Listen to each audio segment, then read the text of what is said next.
Welcome to the October 21st, 2024 meeting of the Long Meadow Select Board. This is Select Board Chair Vineeth Hemavati. I will be confirming that all members and persons anticipated on the agenda are present and can hear me. Members, when I call your name, please respond in the affirmative. Dan Zorko. Here. Andrew Lamb. Here. Mark Gold. Here. Josh Levine. Here. Staff, when I call your name, please respond in the affirmative. Lynn Simmons. Here. Mike Barbieri. Here. This open meeting of the Long Meadow Select Board is convened in person and via Zoom webinar as posted on the agenda in town's website, identifying how the public may join. There is no chat or Q&A function. All the materials for this meeting are available on the agenda posted on longmeadowma.gov. The public is encouraged to follow along using the posted agenda unless I note otherwise. This meeting will feature resident comment.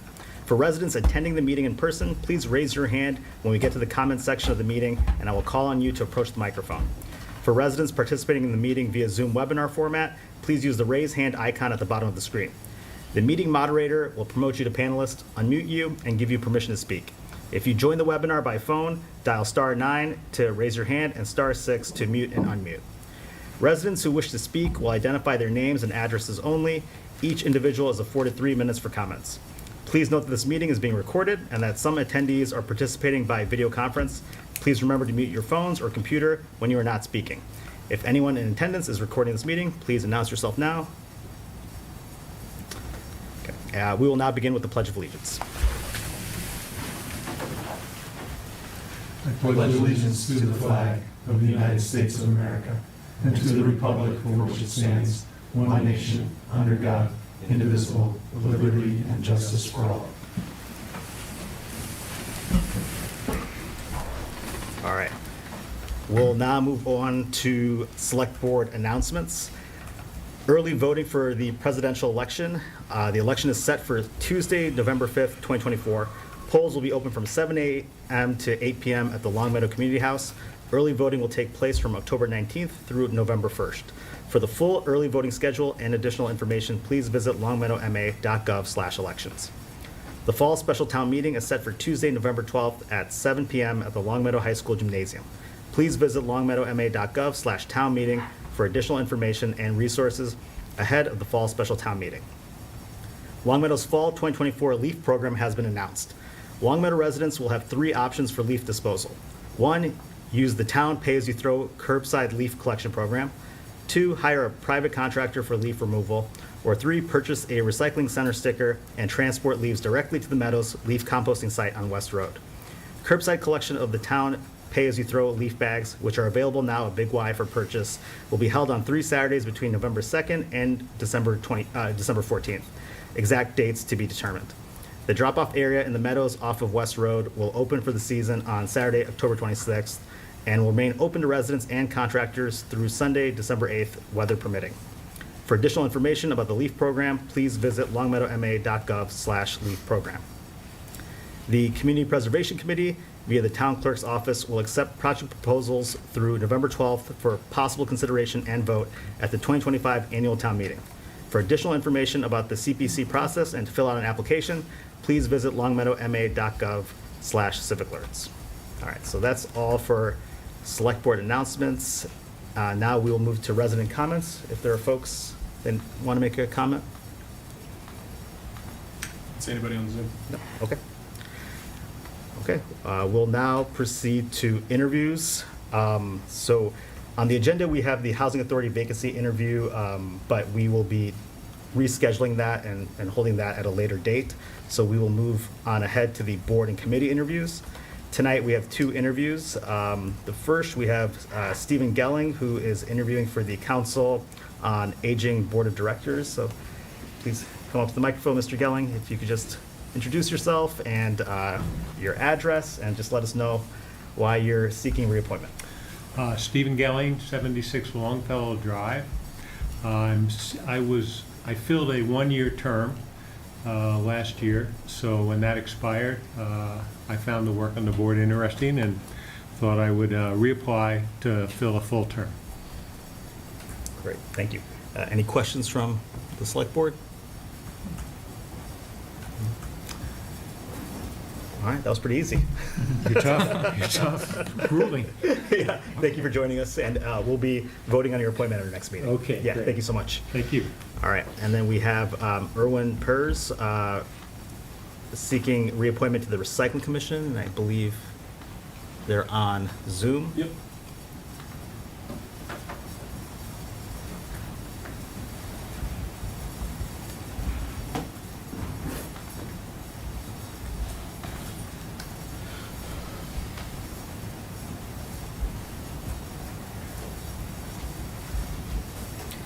And if you, Hello, yes.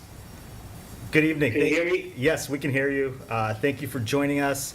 If you could just begin by introducing yourself and letting us know what your address is and about why you are seeking reappointment to the Recycling Commission. Okay, Erwin Purse, 67 Windsor Place, Longmeadow. I have been on the Recycling Commission at least 20 years now, the last 10 plus years as the chairman of the commission. It's a great group, committed to a very valuable asset in town, and I look forward to continuing with them. Great, thank you. Any questions from the board? Josh? Hi, everyone. This is Josh Levine. I just had a question about, on our agenda today, we have, or sorry, on the potential warrant that we're looking at for town meeting, we have a good amount of cash put up for new recycling bins. I was wondering if you had any thoughts on that. The new recycling bins, can you be more specific? I know the schools are looking for more bins. I don't know if you're looking for more bins for household collection. But I was meeting with the school committee a couple of weeks ago, and they did ask for a few more bins, so it might be that also. Okay, no, I was asking specifically, maybe it hasn't come to the committee at all, or you haven't been made aware of it. If you look at the agenda, you'll see our warrant has some putting out money for recycling bins that can be picked up by automated truck. And we'll be discussing it later today.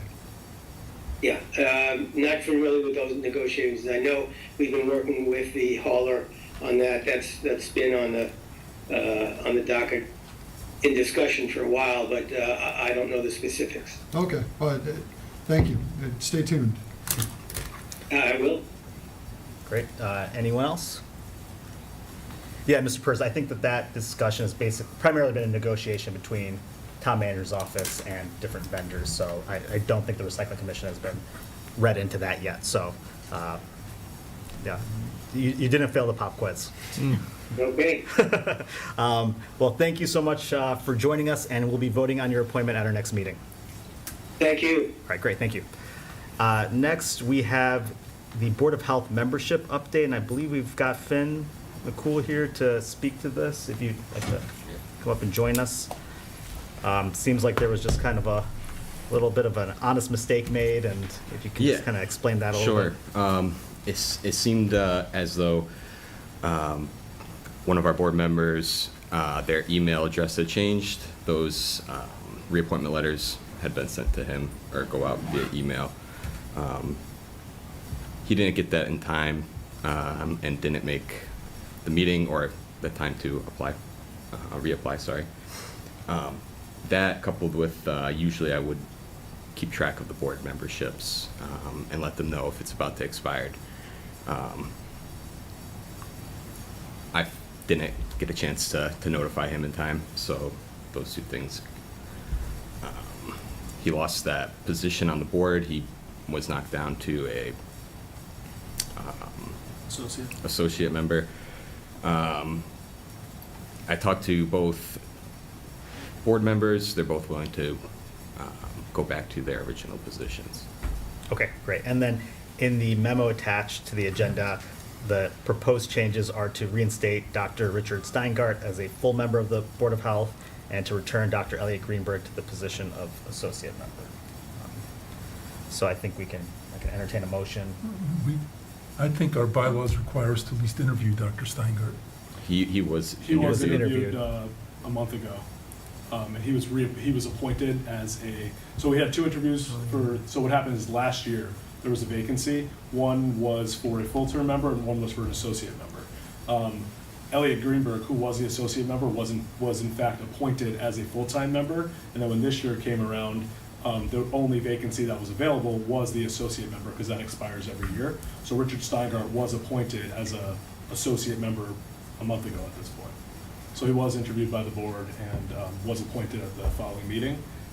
This memo is designated to reverse their roles, which it seems that they're okay with. Yeah, and especially since Mr. Cool's already spoken to both of them and I think gotten all this straightened out. It was really administrative oversight. They just didn't Right. realize that they needed to be reappointed that year, and then their term lapsed. Yep, okay, great. Okay, so I will move to reinstate Dr. Richard Steingart as a full member of the Board of Health and to return Dr. Elliot Greenberg to the position of associate member. Second. Any further discussion? All those in favor? All right, great. Thank you, appreciate it.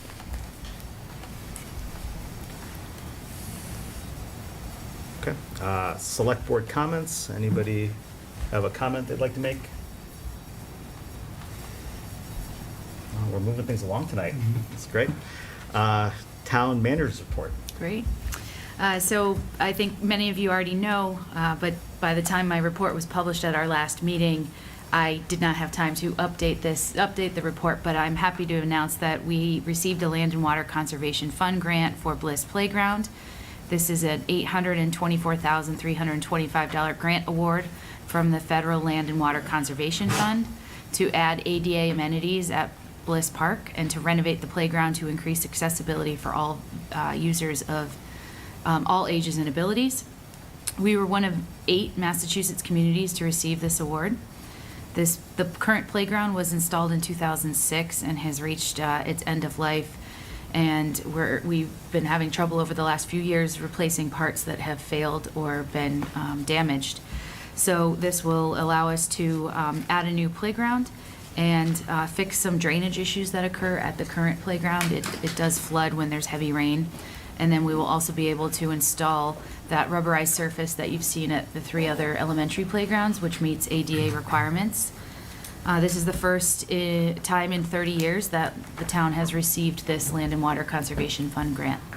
And so a big kudos to Corinne Micey-Munns for her work on this application. You'll see at the the special town meeting, there's a warrant article related to this. It was just to clean up some of the language from the annual town meeting article that the granting authority wanted us to revise. And this is a 50% matching grant, so the town does need to come up with the other 50%. As some of you may have heard, EV charging stations did go offline briefly. This is related to Enelx, the company that supplied our equipment. They ceased operation in the US and Canada and gave us about a week's notice. The machines were set to go offline October 11th, but the day before that happened, we learned that they were able to reach an agreement with a third party to continue to operate the platform, but there will be no customer service.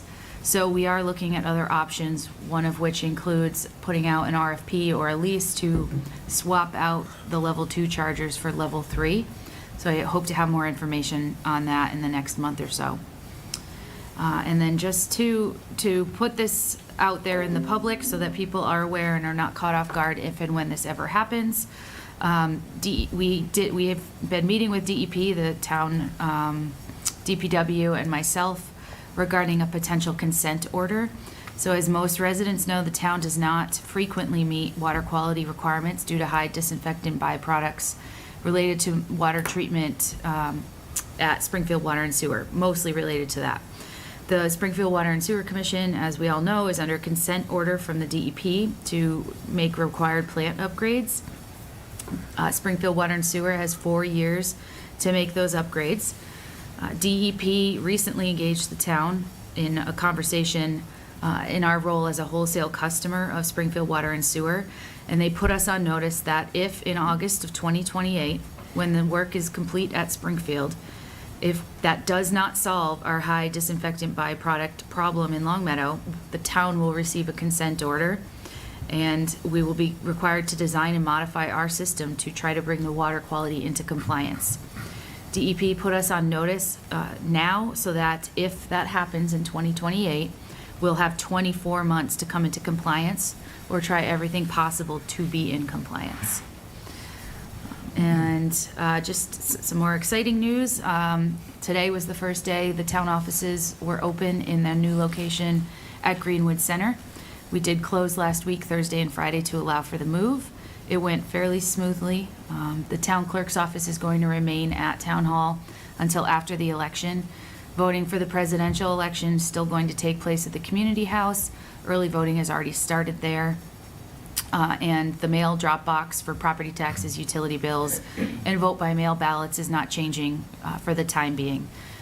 And we just ask for people to stay patient while we finish the move. We still have a lot of punch list items, and so it's going to be a little bit bumpy for the next few weeks, but we are up and operating there at Greenwood Center. Great, thank you. Anything from the board? Mark? I had a couple of questions. The first one is, I presume the DEP consent order also went to other communities supplied by Springfield Water and Sewer? Is that? I'm not, I would imagine it did, but I'm not able to Okay. confirm that. Right. The other question is, I'm looking through the monthly reports from different departments. The one that jumped out at me was the Park and Rec, where our, I guess it's the revolving fund, but the revenues are down and the expenses are up. I presume you and Barry Jarvis have also seen that trend and are going to be addressing it at some point? That's obviously not something that can continue Yep. long term. Yep. Okay. Thank you. Thank you. Josh? Are there other towns that have public chargers that were using the NLX chargers? Not just towns, yes, but it Well, I was know it's all all of over their the place, yeah. commercial and residential charging. Right, but I'm asking more for towns. I'm just wondering if you're in contact with other towns, find out what they're doing. Maybe we can all work on a solution together. Yeah, I haven't heard of another one in our area, but I can definitely research that. Because they're a big company, actually. There are lots of places. Anything else? Yeah, I mean, obviously, great news about the Bliss Playground grant. That's, I think, something that folks have been really excited about, and especially coming on the heels of all the playgrounds at our elementary schools being changed. We had a great ribbon cutting at Center School in between our last meeting and this meeting as well, and this is just really exciting. So, yeah, great work again on that.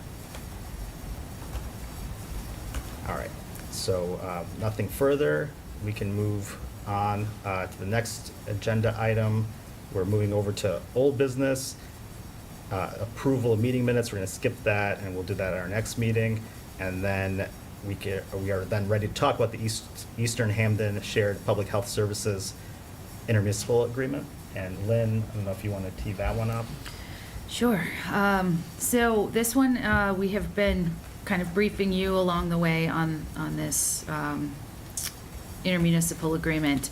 As you all know, we are a shared health services with the towns of Hamden, Munson, and Wilbraham, with Longmeadow being the lead. With this Department of Public Health Public Excellence Grant, we were required to create a shared services agreement, which we did a couple years ago. And DPH was working on developing some best practice recommendations for these shared service agreements. They were working on it as we were already operating, and so we spent considerable time developing what we called at the time a set of bylaws or guiding bylaws for each community to work on. We were really close to being able to bring that to you. Our plan had been by the end of the fiscal year in June. And then right before that happened, DPH said, no, we don't like this version. We want you to create a intermunicipal agreement, and we have a model that you should work from. So that's delayed us to where we are right now. That document was kind of crosswalked between the work we had already done and the intermunicipal agreement. It has been vetted by the other communities and town council, and it's coming here to you tonight for a vote. But we're happy to discuss it with you. I did provide it, I want to say 2 meetings ago, because it's fairly lengthy. Finn's here tonight too to talk about what it kind of means operationally and answer any questions that you might have. Well, let's, if Finn, do you want to kind of talk maybe about operationally how this will work, and then we can go into questions? Yeah, absolutely. And kind of how Lynn had mentioned, we've been operating we actually just came on 3 years. So right now we're a 4-member staff. There's the director, myself, an inspector, a coordinator, and public health nurse. And essentially we provide the health services to these other 3 communities as well. Everything your health department does, we're able to provide that to those communities.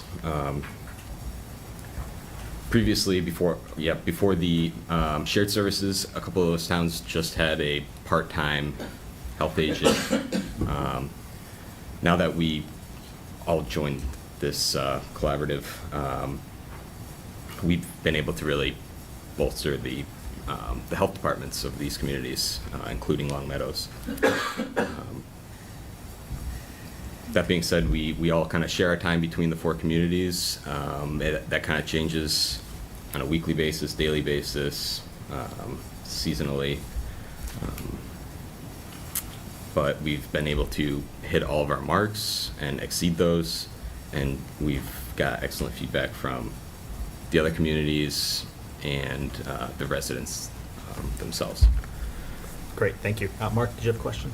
I had a couple. Finn, thank you for going through this. I guess my first question is if this is wildly successful like we hope, is there a process or a limit to the number of towns that this could encompass?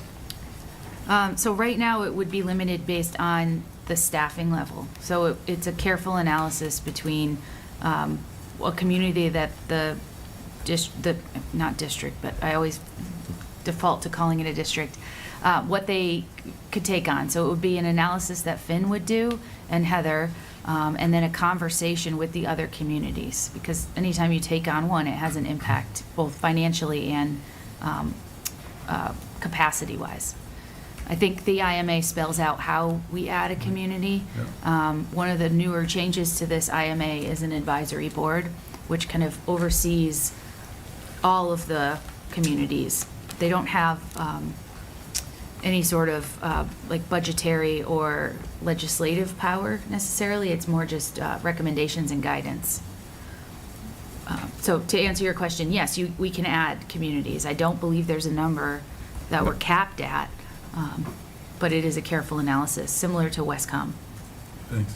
Yeah, and Finn, can I presume that you interact with the boards of health of all these communities? So you're out 4 nights a week probably, Yeah, or a month, it can get whatever it is. busy, yeah. And actually, this IMA has been signed off. I presented it to each of the boards of health in each community, including Long Meadows last Monday, along with the select boards of the other 3 communities. And they've all signed off, and the boards of health approved, and the select boards have signed off on this. So this is, I guess, my final stop to present this to you all. And My last question is, do the other member towns have health department employees or somebody responsible for anything within that town? yeah, they have like an administrative person. It kind of varies town to town. That they pay for through their our original budget. They've been there before. How does the reporting of that person work? I mean, they're paid by somebody, Yeah. but yet they report through, I assume, you? Yeah, it's a little different in each town. They are employees of their respective towns. They report to, in 2 of the cases, directly to the town administrator. And one of the towns is just like a branch of one of the other the engineering DPW department. They only service a small portion of what the health department needs there, which is just retrieving files for septic systems. But I work with them, but I do, in a sense, supervise them. I direct them on how things can be or should be done in that position. Thank you. Thank you. Anything else? All right. Who needs to sign this? Is it you signing it or Intermunicipal agreements are select board. select board? Okay. So I will entertain a motion on this. I'll move that we approve the intermunicipal agreement for the Eastern Hampden County Shared Medical Services. Second. Any further discussion? All right, all those in favor? All right, great. Thank you, Ben. Thanks. Appreciate it. Thank you. Okay, and now we can move forward with our discussion on the fall special town meeting draft warrant, and I think we've got our moderator here, Rebecca Townsend. When I emailed it to you. Thank you for joining us, moderator. 15.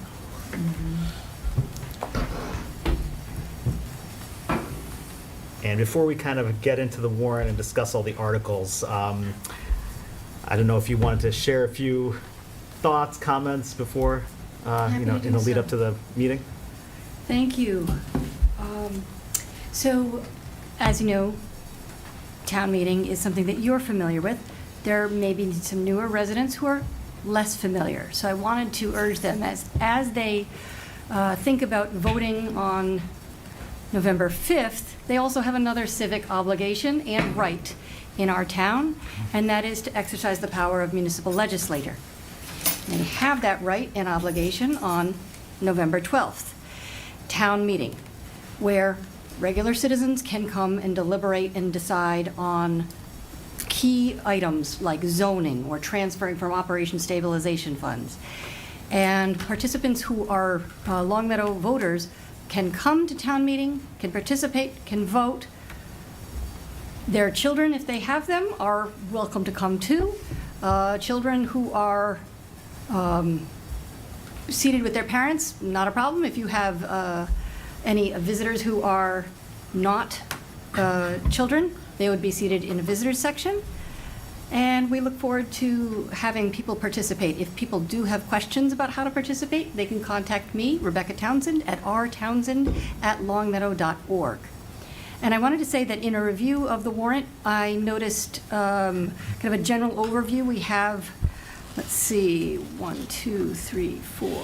7 articles that require a 2/3 majority vote, 1 citizen petition, and I think we'll discuss those as we come to them, but I did want to note that those still do exist on the warrant. There were 2 items, Articles 21 and 29, that seemed to lack some key information, and I imagine you'll come up with that.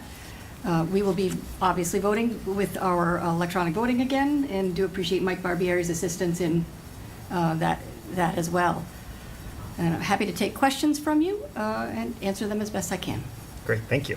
Any questions for the moderator? No? All right. All right? Yeah, well, thank you. Yeah, Sure. appreciate it. So if I may, on these specific articles, I did want to draw attention to the citizen petition. I have spoken with town council about it, as I do for the preparation of every town meeting. I talked to the town council about the draft warrant, and I confirmed with him that Article 6, the citizen petition, is something that would act as a resolution.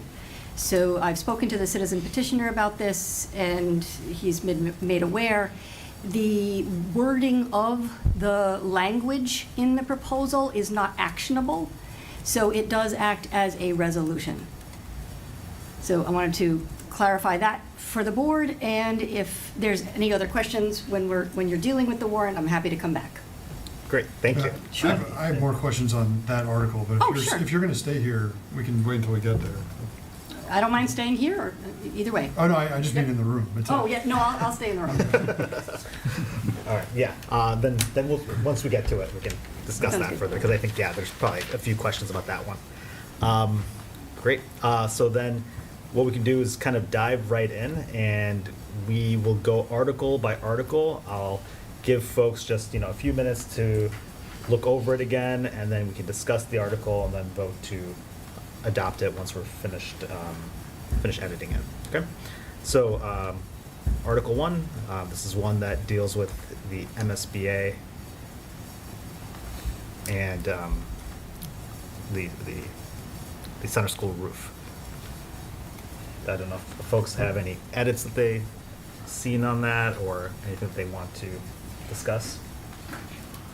I think the key issue is up to, I mean, and I think it's going to be interesting, and I don't know if this is on Mike or Lynn, but moving this from a warrant article to a motion, normally we just take off to see if the town will, and I move that the town borrow, transfer from available funds. But I guess we're going to do an amount up, not to exceed? Is that how we're going to do this? Yes. Is the second, going off what Mark said, is the second sentence, it seems like it's explanatory, not part of the article. Explaining that it's not a non-entitlement discretionary program? That is required by MSBA. It is required, okay, They have vetted this 3 times. okay, fair enough. I'll make a motion, we adopt Article 1. Second. Any further discussion? Okay, go ahead. Just quick, so if we do not, so if this passes, but we don't get the funding from the state this year, next year, I mean, is it until 10 years we get it, or, that we're eligible for these funds? For the reimbursement? The application that we submitted, if it's not approved, we would need to reapply again. It doesn't Gotcha, continue okay. over. And we would not do a feasibility study at that Correct. point. Right. Yeah. Okay. And if we do get into the feasibility study, we have to, this has already been spent, essentially, because we have 90 days to do the study. We would then, we would engage an engineer to do the study for us, and we have the funding available to do that. Anything else? All right, all those in favor? Great. Okay, Article 2. So go ahead, Mark. I just have a comment, because I think I was the initiator of some of this, saying, let's take another look at the operating budget in the fall. And I have to say that my intent wasn't to use the state money to increase the operating budget, but rather to use the state money to lower the taxpayers' obligation through raising taxes. Although I recognize that some of what we did was, we didn't have enough money when we did the budget, and we were gonna look at, when we had more money, how we could spend it. I have to say that I'm sure the schools would have loved to have another $125,000, but they didn't ask for it. And, normally, if this, in a normal year, they would have gotten that money, because it's part of state allocations to the schools, and there would have been that much less money, or their budget still would have been what was passed at the town meeting. The budget would not have been increased. So I'm concerned about that portion of this article, because it actually increases our spending by that amount. I know that we said that some of the other things we were going to do, particularly OPEB liability, was something that we wanted to take a look at when we had additional state funding. John? Yeah, I'm an advocate for spending for our schools, absolutely, but I think I agree with you a bit, Mark, here, because if we put the money in there now, that will be there next year, and then it just a ever bigger portion of our budget when we don't have a lot to give, and this year we already were on the hook for, or we're almost spent $500,000 on a reading program that could have been part of the budget. And so while I never, if the school needs something, I want us to generally find a way to do it, but we don't know where the money's going right now. So that is a bit of a concern for me, and the fact that we pulled money out of OPEB to fund the literary program, I think makes me question whether we should put it as a blank check to the schools. So I think I generally agree with you here, Mark. And the DPW facilities, that will mostly go towards the school buildings, right? Not Not necessarily. necessarily? The Okay. facilities budget covers school, town buildings, and the personnel that take care of it. Okay.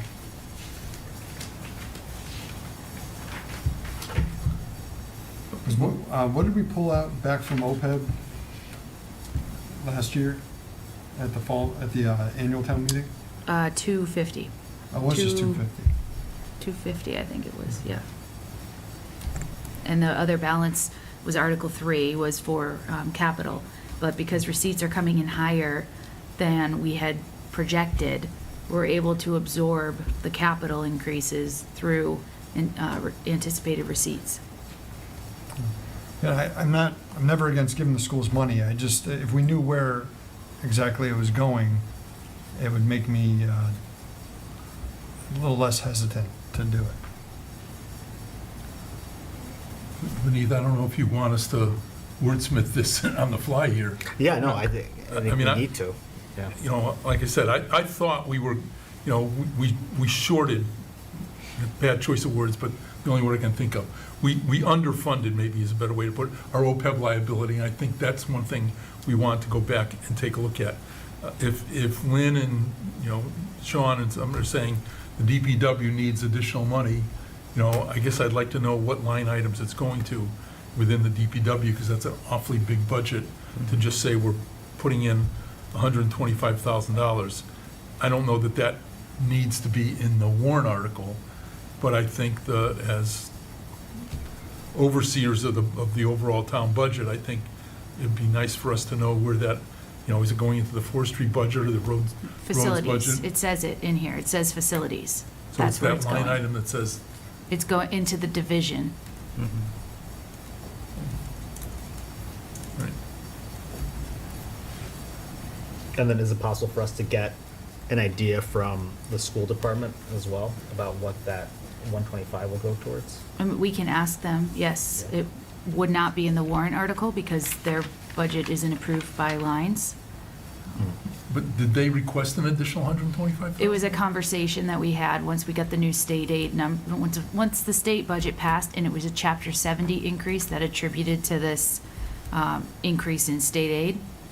It was a conversation with the school department. Because these both get built into the unlike OPEB, which we flex back and forth, schools and the DPW get built into our base budget. And once we spend more on it, we're committing, as Josh indicated, we're committing that amount of money forever. I mean, and that becomes part of the base budget. I mean, I'd modify this to, you know, include, I'd like to include the OPEB liability only. I think that there ought to be another way to find out a way to adjust the DPW facilities budget, and if this is the way to do it, I'd include that as well. But you know, like I said, the schools didn't request the $125,000 larger budget, and I'd rather see that money kept in the pockets of the taxpayers. So it's within your purview now. I mean, you set the I'll- warrant, you're welcome to make adjustments to it. All we Well, do is present you. Fine, I'll make a motion that Options.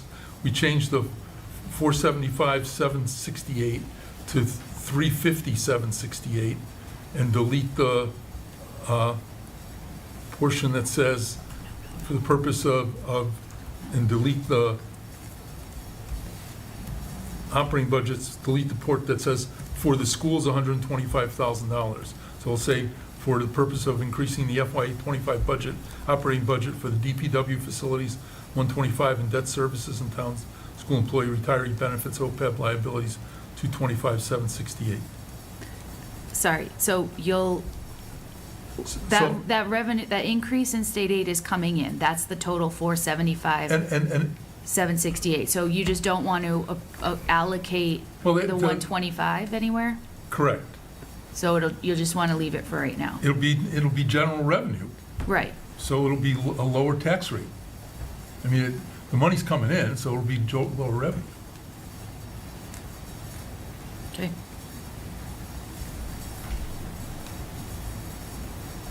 I'll second it. Is there anything that you can maybe share about this conversation with the school department about the Um, 125? Yeah, I mean, it dates all the way back to February of last year when we were in budget conversations. The budget they presented was higher than what we had funding for, so I went back to them and asked that they reduce it. They did do that, and at the same time, they also presented the literacy curriculum need. And we had several conversations, but then we also had a joint meeting here where we talked about their budget as well. And at the time, a lot of the state budget stuff was unknown. And just through our normal conversations and our collaborative relationship that we have, when one does well, we usually try to share it. And when the other doesn't do well, we also try to share that as well. So if Chapter 70 is doing well, it's shared. If Chapter 70 is not doing well, the town helps bolster that. So it's just been a give and take. That's the same thing that's happened every single budget year. This year, we actually did better than we normally do when the state revises its, or finally adopts a budget. Yeah, I mean, there's nothing really more than that, other than we just keep in constant communication on where our budgets land and what the needs are. And they did reduce it from what their original ask had been to meet our budget requirements in March. Josh? I'm glad you put it like that. I just haven't been on the board when this situation came up. And I think that is a fair way to put it. So I think I'm going to vote against the amendment, and we can see what the town thinks. That's what town meeting's for. So thank you for putting it that way. Let's let our rising tide lift all boats a bit. Yeah, and that's why I asked, was because if I didn't want us to damage or go against any expectations in different departments through this vote, and so thank you for providing that context. If it wasn't allocated to schools, would it just go into free cash, basically, the money that's coming in? Well, yeah, it's a revenue. Yeah. So, and you're saying that, like, you've had conversations with the school committee, the school finance team about this, and this is kind of just what you guys kind of agreed would be a good give and take. Yeah, the conversation was that we would fulfill the obligations that were made to make the purchase of the literacy curriculum. So that was, we cut OPEB and we cut capital. And so initially the conversation was, we had this extra $475,000 in state aid coming in. We were going to split whatever was left after we made those obligations. And so that's the 125 and 125. Because the capital's being able to be made whole through anticipated higher revenues than we originally projected for 25. Thank you. Mark? I guess first of all, I just want to clarify something Andrew said. Our town budget is based on expenses. There's general revenue, there's a few lines of special revenue, but this additional $475,000 is in general revenue. So it doesn't go into free cash, it goes into the pool that we use to fund our expenses. So I just wanted to make sure that it's part of the general revenue. We anticipated whatever our state aid was, $4-point-something million, and it's up more than we thought. So the budget was based on an anticipated, which is every year clearly conservative, but to make sure we're at least at that level when we put together a budget. When revenue in the past has come in above that, it always is revenue was never allocated for expenditures, and so therefore it was never spent, really. And that's why I'm saying the budgets were prepared, the budgets were developed, the budgets were agreed to. And, I wasn't aware that there was an agreement that if we get more money, we'll split it, because when we discussed it, I was the one who brought up, well, let's look at it again in the fall when we see what the real amount of money is that we get from the state, because we know we never get what we said. So I'm concerned that we're making agreements here that aren't there, and we're certainly committing the town to an extra $250,000 forever, which is a pretty substantial increase. Can I just clarify two things? One, I think we were saying the same thing. We are in different fiscal years. So yes, this revenue, this increase in revenue right now is not hitting free cash now. If it's not allocated and not spent, it will hit free cash for '26, not now. Right, right. The other thing is, it's not an agreement. It's a conversation between the superintendent and the town manager on how we oversee budget funds for both the school, who is our largest, budget expense, and on the town side. And so, Chapter 70, which is school state aid, that's either our big winner or our big loser, and it depends on what's going on in Boston at the time. This year, it happened to be higher. They gave per pupil increases that rose our number up another $475,000. So there's some schools of thought that say that should go to the schools. There's some schools of thought that say it's just general revenue, comes into the town, it doesn't matter, those different buckets. Long Meadow has a history of not holding the schools to what that Chapter 70 number is. We have put a lot of value into education here, and so if Chapter 70 is not meeting the number that we need in order to provide that education, then we're going higher than that. And the same goes with if Chapter 70 has increased like it did this year, that's not money that's going all to the school. It's a sharing of it. So it's a conversation between the town manager and the superintendent. It is not a formal agreement. We do not have authority to do that. That rests with you and town meeting. Right, and just $475,000, give or take, for 5,000 residents is about $80 a household.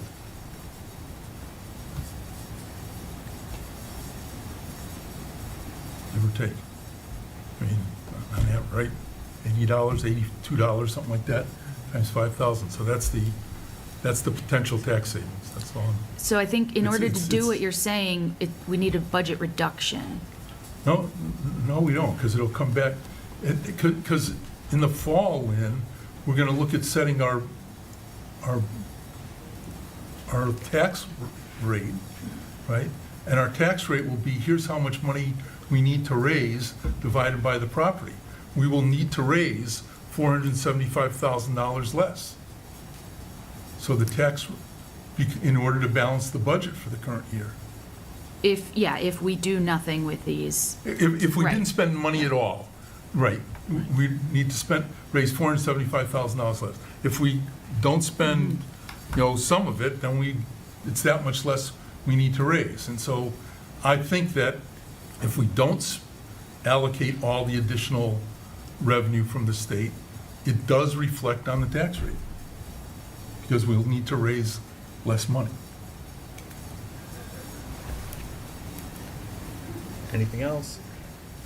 I'm also going to vote against this amendment, I think, because of the understanding that we've had with the school department, where we have shared and what Lynn basically described. I'm not willing to walk away from that right now so hastily without some deeper conversation around it. Or we can just as easily cut the DPW facilities. But we know they need it. We know the schools will find a way to use it wisely, I think, so. Yeah, and I think when the school department came and presented their budget to us, there were a whole lot of items that they weren't able to fund, that I'm sure that with this, at least some of those they will be able to fund, that I think all of us thought were important. Okay. Anything else? All right, so to Mark's motion, all those in favor? All those opposed? All right. So let's take another shot at Article 2. Okay, entertain another motion. I'll move we adopt Article 2. Second. Okay, any further discussion? All right, all those in favor? All those opposed? All right. Let's move on to Article 3. Give folks a second to take a look at it.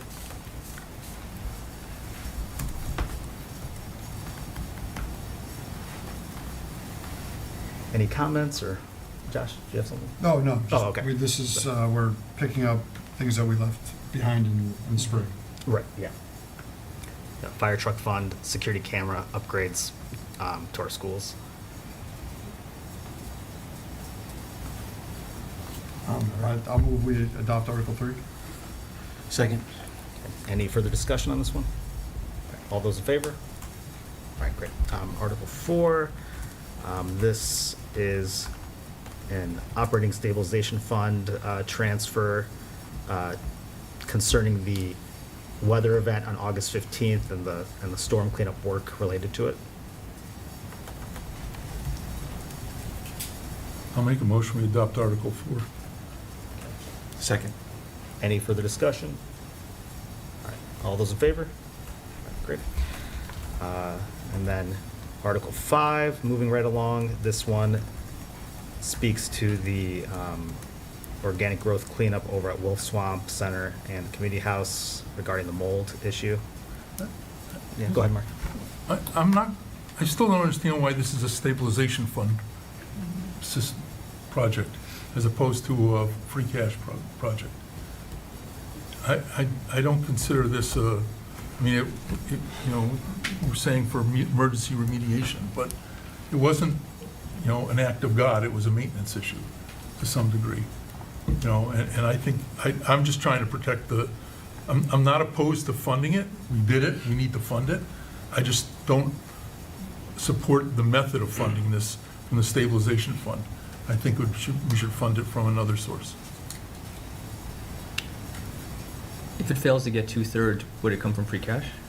It wouldn't go No. anywhere at all. It wouldn't be paid? It's coming out of the DPW budget to some I see. extent, which will deplete them to not be able to do any other facility work for the rest of the fiscal year. Lynn, is there another potential source for these? And 2/3 is a hurdle. We may not want to push for this. Yeah, so, again, the draft warrant is what we as a town employee team put together and present to you guys based on our suggestions. You guys can decide what you want to do or not do, or how you want to fund something. On that memo for free cash uses and stabilization fund, there's a chart at the last page. I know you guys received it. I know that the agenda copy from yesterday didn't include it, but it's been fixed since then. You can decide. I mean, you can move things around depending on what you like, or you could, if you wanted to. We're not suggesting you do this, but you could use the balance of the free cash to support this article and not take anything else off of the free cash list right now. It would put us down to a number that doesn't leave us very comfortable for the rest of this fiscal year. Depending on the type of winter we have, it puts us in a precarious position, but you guys can do that. You have the full range of options here tonight with what you'd like to do and how you want to fund things. But Lynn, we don't have access to free cash after town Annual town meeting, you would. meeting. You would so Right, in snow the and ice, spring we we would would. deficit spend, and then Okay. we would make All right. whole. And the actual policy regarding the operating stabilization fund, it speaks to emergency uses. It doesn't actually use the term act of God, does it? Off the top of my Doesn't head, I speak to don't know. either. It does say emergency. Oh, doesn't it? Yeah, emergency. Yes. And I think that my understanding of emergency is probably a little bit different than maybe how you see it, Mark. I don't think it needs to necessarily be an act of God. I think the situation that what happened here, where there was mold and school was about to open and this needed to be done immediately, that is emergency to me. And so for me, this does fit into how we would use the operating stabilization fund. I also But feel the that risk is that we don't get a 2/3 majority. Yeah, sure, yeah. Josh, do you have something? Yeah, I agree with that reading of emergency. We had a question, I think, at our last meeting about if there is an issue taking out of our Operation Stabilization Fund, that if that creates an issue when going out and bonding, does that hurt our credit? I was hoping you could speak to that, Ian. Sure. So I had a conversation with Brianne Sussel, who was our financial advisor with Unibank last week, and I specifically asked her, given these two articles, what the impact would be. So with the use of stabilization funds being $351,000, we currently have, as of 10/1, a stabilization balance of $8,767,090. So that would remain $8,415,370 if both articles were adopted as such. Now, the policy states that the town will strive to maintain a balance of at least 5 to 10% of the general fund operating revenues. Currently, without these articles in place, we'd be at 11.09%, and with the articles, we'd be at 10.64. Brianne specifically said that given our financial stability and our already healthy reserve, this would not impact our ratings. Thank you. Yeah. And Andrew. I was going to Joseph? just add that exactly what you said. I mean, I feel like the balance in the operational stabilization fund is pretty robust right now, and I do think that it would it's proper to characterize it as an emergency. It's not an improper use of the funds. I think it's unlikely that it would not pass, but it's always a chance. But I think it's unlikely. Yeah, Josh? I guess a question I have is, maybe Sean can explain how this happened. What led to the mold? So there were, just so it's clear, there's 3 different locations there were mold in July and August. So I think the biggest one you're probably wondering is Wolf Swamp, because that was the most pervasive. Well, was it too humid? Was there Yes. temperature control fell off? So the background is there's been multiple mold issues throughout this entire county and the one west of here. So it happened primarily because of temperature and the amount of humidity in the air. There were some vents and some other basic maintenance that wasn't followed at Wolf Swamp that exacerbated the already existing mold. It probably would have existed in some manner, but there was preventative maintenance that was missed. There was, I think, it was a vent that was turned off or something that should have been turned on. We also have the issue of the chiller there and the lack of insulation, which took a problem that was already bad and made it much worse. So the reason I ask is I don't think those things make it not an emergency, even if there was things we could have done to prevent it. But as our earth gets warmer and wetter, we got to really stay on it to prevent it, because if it happens every year, then it's not an emergency. Then we screwed up. And I don't want that to happen. Sure. I don't know if I answered or not. It's a No, you did. Combination. Well, I was setting you up. Oh, great, thanks. One thing I thought of as you guys were talking here is what we historically have done too is if there is a balance in free cash at annual town meeting, I think you have a policy on this too, that the money gets moved, the free cash gets moved into stabilization, operating stabilization. So if you wanted to make that commitment here, we could say the balance of free cash after we make it through the winter, as we prepare the annual town meeting warrant, will go to replenish the operating stabilization fund for the money that was taken out to deal with the mold issues. It's an idea. I mean, we're literally taking it out now, hoping to repay it in May. The free cash is growing with interest as well now, right? I just don't know how much we need to, we are robust, our budget will keep going up, so 10% will keep rising, but hopefully interest will keep up with that a bit too. I mean, just as a comment, I know that Erica provides the quarterly reports on investments. Just in the month of October, so from July to October, we've made $286,000 in interest on all of our invested assets. So we're continuing to bear the fruits of good rates, but that very well can change. So it's something to keep in mind. Okay, thank you. All right. Anything else on Article 5? Mark? Yeah, I like Lynn's suggestion to add with the intent to repay the operating stabilization from free cash at our annual meeting. I think it's important that we do that.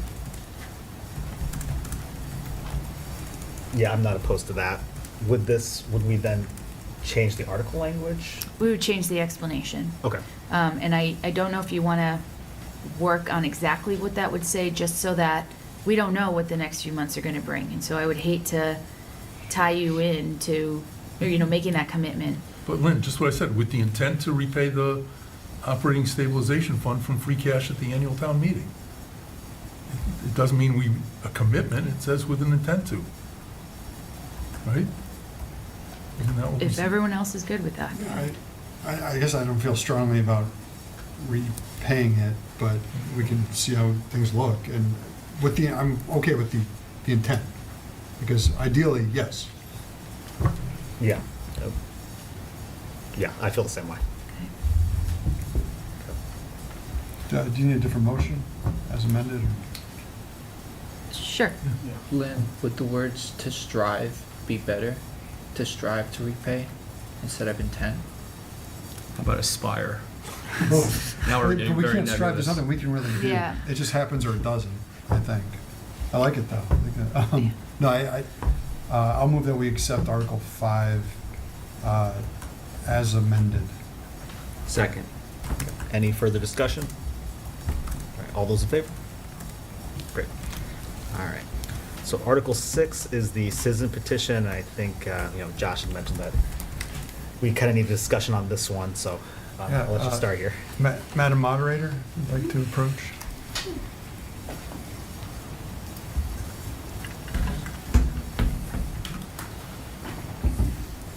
So I had a question about the logistics of this article, because it will, the proponents do not want it to pass. So I'm curious to how that will work presentation-wise. And can there be a presentation for, and what would the order be in? So out of our tradition, we allow the lead petitioner on an article, and the lead petitioner is defined as the person who has submitted the petition to the clerk for filing and sign their name at the top. And I have offered to the lead petitioner what we do for every town meeting where there is a citizen petition, in that that person gets the first rights at making a motion on the article. They can make whatever motion they would like to make, but we offer them the chance to make a motion. They have a wide range of motions they can make, so I don't, I offer to be a resource in answering questions about what is possible. So we typically defer to that citizen petitioner to make the first motion. As I mentioned, I spoke with the town council regarding this article because the language, the particular construction of the words, the way that it's written, and if there were to be an affirmative main motion, I move to approve, and then the rest of the article. If there were to be an affirmative main motion, it would be a resolution that town meeting voters affirm that language. If it were a negative main motion,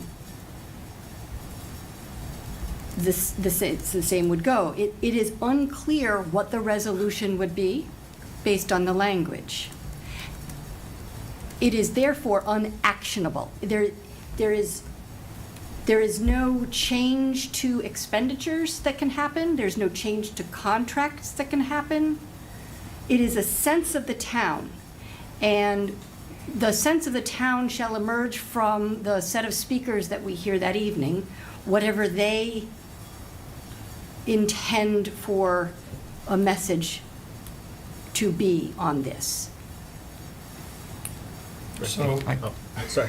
Josh. And I'm sorry for my Let Josh No, no. ambiguity here. There's so, and I understand you can't control the motion, but the motion could be to see if the town will not vote to authorize, because it's already, people are already confused about whether. It is what it is, Josh. No, I know, but the motion has to follow the I think article. he's asking, would think. does the motion ever, in the negative sense, so like, to We have- reject Well, Article 6? we have had motions to take no actions on Article whatever, and that's a non-action. Right. It's a decision to take no action. I think Josh is observing that, if the petitioner is the person who has the right to Yes. make the motion, it seems Yes. a little strange that they would make the motion to approve, which is what we would normally say. Mm-hmm. But it doesn't sound like they're able to say, I make a motion that we do not approve an article. That would be unusual. If We're not allowed. that happened,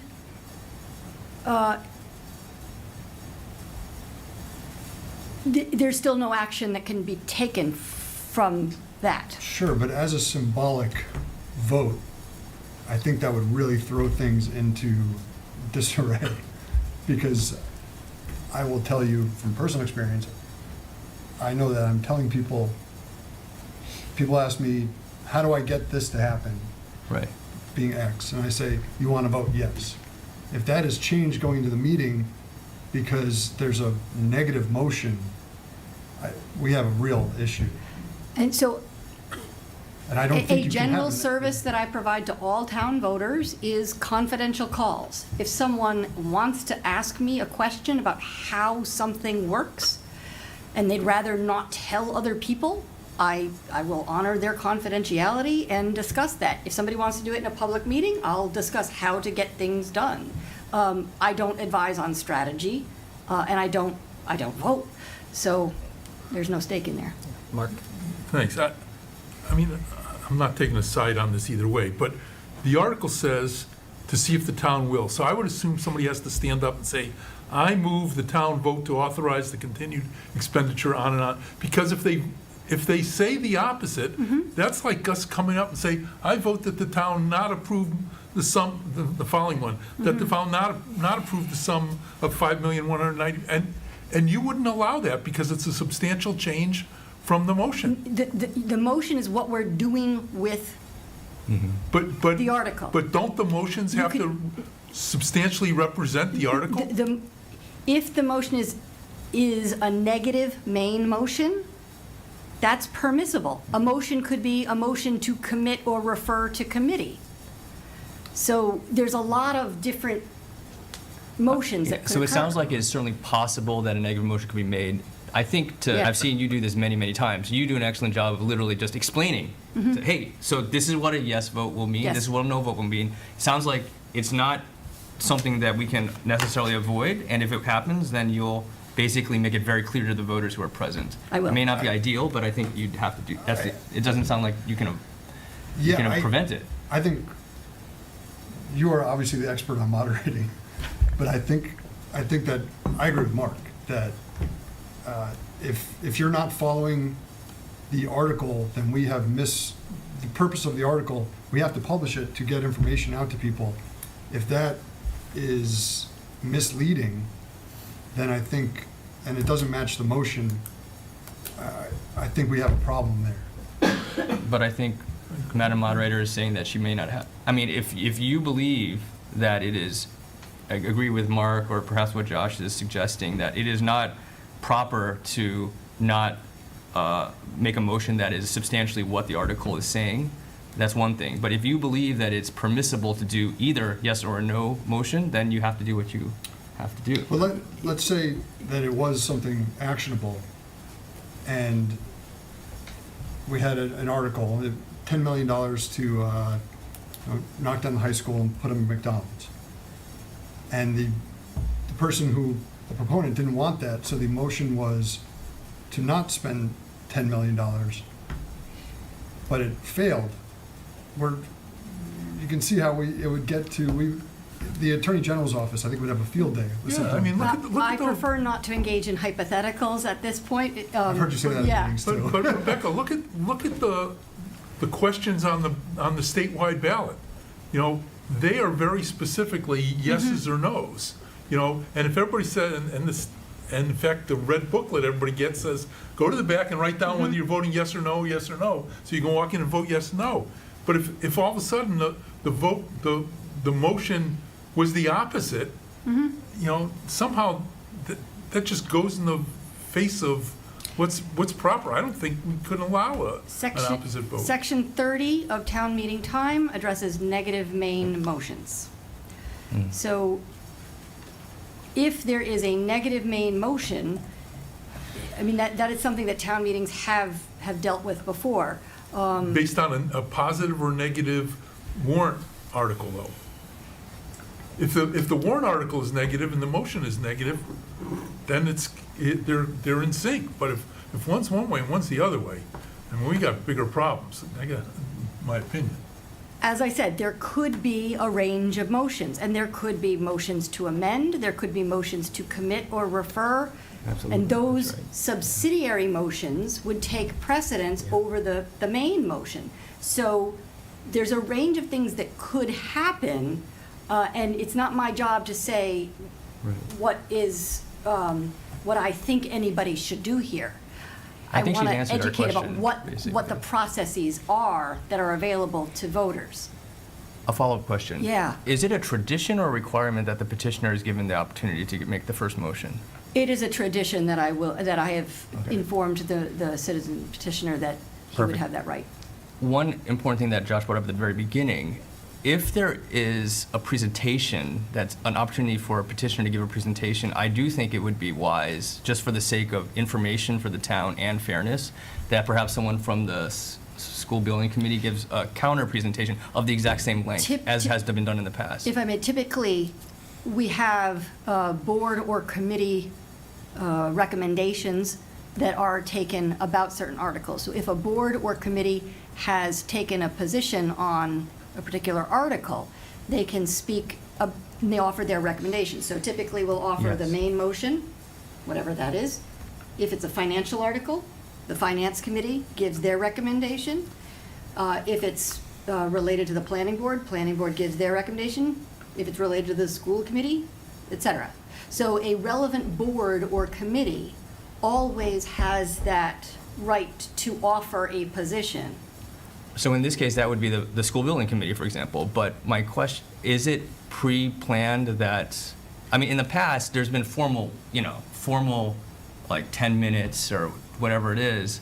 Is a petitioner going to be told that they can do that, and then the school building committee is going to also be told that? I have offered to the citizen petitioner that they can have about 5 minutes to Okay. make a presentation if they want. It follows all of the rules for audiovisual support of a presentation. A speech can be Sure. about 5 minutes. If you're using visual aids to support that, like a PowerPoint, that has to be in by a certain date. Similarly, recommendations from boards have approximately the same time, Okay. approximately, because we don't want to get into a habit of, tit for tat here. Everybody gets 5-10 minutes. Right.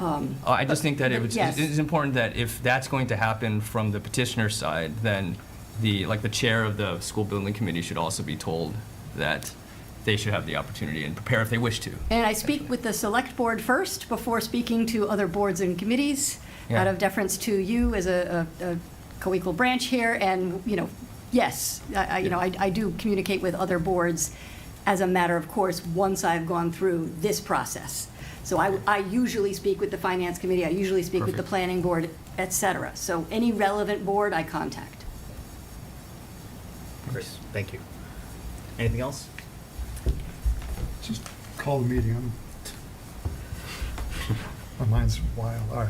So again, if people have specific questions about understanding processes, I'm more than willing to talk with them one-on-one or in a group setting. So feel free to reach out. And tell Thank you them. very Thank much. you. Appreciate it. Yeah, thank you. Yep. And so we don't need to adopt this, we We just don't discussed get to at adopt Article it. 6, right? And so we can move on to Article 7. Okay, and so this, I think we can kind of have this bigger conversation about paving and bonding, and there were a few other documents attached to our agenda relating to this. I think at the last meeting when we discussed this, the select board had some questions and follow-up items, and I think Lynn and Ian and Sean worked on those, and I don't know if, one of you all want to kind of speak to some of these, the memo and the other attached documents first? Sure, I can at least queue it up, and then I will have likely Ian and then Sean jump in. Our goal had been to get this to you much sooner, obviously, but with our move last week, things got significantly delayed on the agenda preparation end. So the memo was uploaded late today and sent out to you at the same time. This is to really give you a menu of options based on our meeting early October. As you'll see, first off, the DPW has revised the total amount of funding needed for those 9 roads that we talked about at the last meeting. It's now at 5.195 million. So they were able to take about 3 million off of there. But that is a smaller scope, a lesser paving product depth that you'll see. Sean can go into much more detail on that for you. And then a lot of the questions surrounded how we could pay a bond premium, what were the buckets of funding we had available to do that. So I did keep that 8.1 million in here just to show you in this memo. It's possible we still want to borrow that amount because later on there's more projects. This 9 is only representative of the ones that are ready to go now, but there are some others, further down in the queue that could be brought up to ready to go. So I did want to see that. I didn't want to discount that option, but what you see in the warrant article is the 5.195 because that's what we know we have in front of us right now. And so Ian has done a lot of the work on what that looks like in terms of bond premium. And then later on in the memo, we give you an idea of what we've been spending capital improvement program-wise for road resurfacing. Are you able to put that memo up? Yes. And so just to remind you, we do road resurfacing with capital funds and also Chapter 90 funds. Chapter 90 funds are not eligible to be used to pay bond premiums. Did we know that? We did not know that the last meeting. We confirmed it through several different layers. We had to keep going, getting an answer. So we were able to confirm that we cannot use those funds for bond premiums. So you also had asked some questions about what our just general debt was. And so Ian has summarized that here in the memo. And I'll leave it there, and we can have Ian and Sean join if you have specific, more in-depth questions on this. Great. Yeah, so thank you all for doing this, and this is a significant reduction in the overall project cost. I think this is kind of more in line with what we're looking for and from our discussion at our last meeting. Just a couple of things. So I see over by Shaker Road and Bel Air Drive, kind of doing the overlay only like we talked about, because especially with Shaker Road, anticipating that there might be a water main replacement in the future, and then we would redo the roads at that point. Can you speak a little bit to why we also decided to do that with Bel Air Drive? So every single road has a touch of a different base and how it's hauled together. It was a feeling that Bel Air we possibly could get away with a less depth milling and a smaller overlay based upon the existing condition of it. It was borderline. Mm-hmm. Typically when we approach a project knowing full well it might be 25 or 30 years, it's automatic we do the full mill and the full reconstruction. In the case of that road, we thought maybe we could get away with it, and it was, again, something to look at in terms of options for you guys. So that was why we reduced that one as well. And I met with our engineering staff and said, what can we do to try to lower the cost of this a little bit? So that's what we came up with. You'll see it's 1 inch. It's not going to last 20 years. It's just smaller, much smaller, and there's no drainage improvements I wanted to in addition. So Shaker, the reduction is we're doing no stormwater improvements. This is just getting the road passable, until there's another project that comes through that would have to address that as well as the water and sewer. Okay, great. And then I think at the last meeting, Dan had identified Pondside Road as one, think and I that's see lower, too. that you all did reduce that, but it looks like there's still work that needs to be done more so than what you're proposing for Bel Air Drive. Yeah. Yeah. So again, it's, every single road's got a slightly different sort of base, and we have to approach them each individually.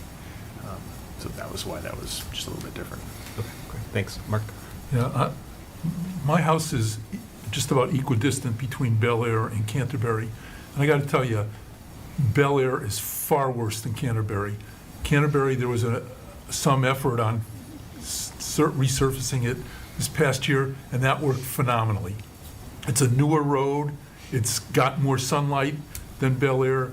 I mean, I don't understand why somebody's saying we're just going to skim coat Bel Air. It's a disaster. So it is. Whereas Canterbury Lane can be skim coated, in my opinion, because of the nature of the road. And I'm just looking at these and saying, you know, the other thing for me is Bel Air's the cut through.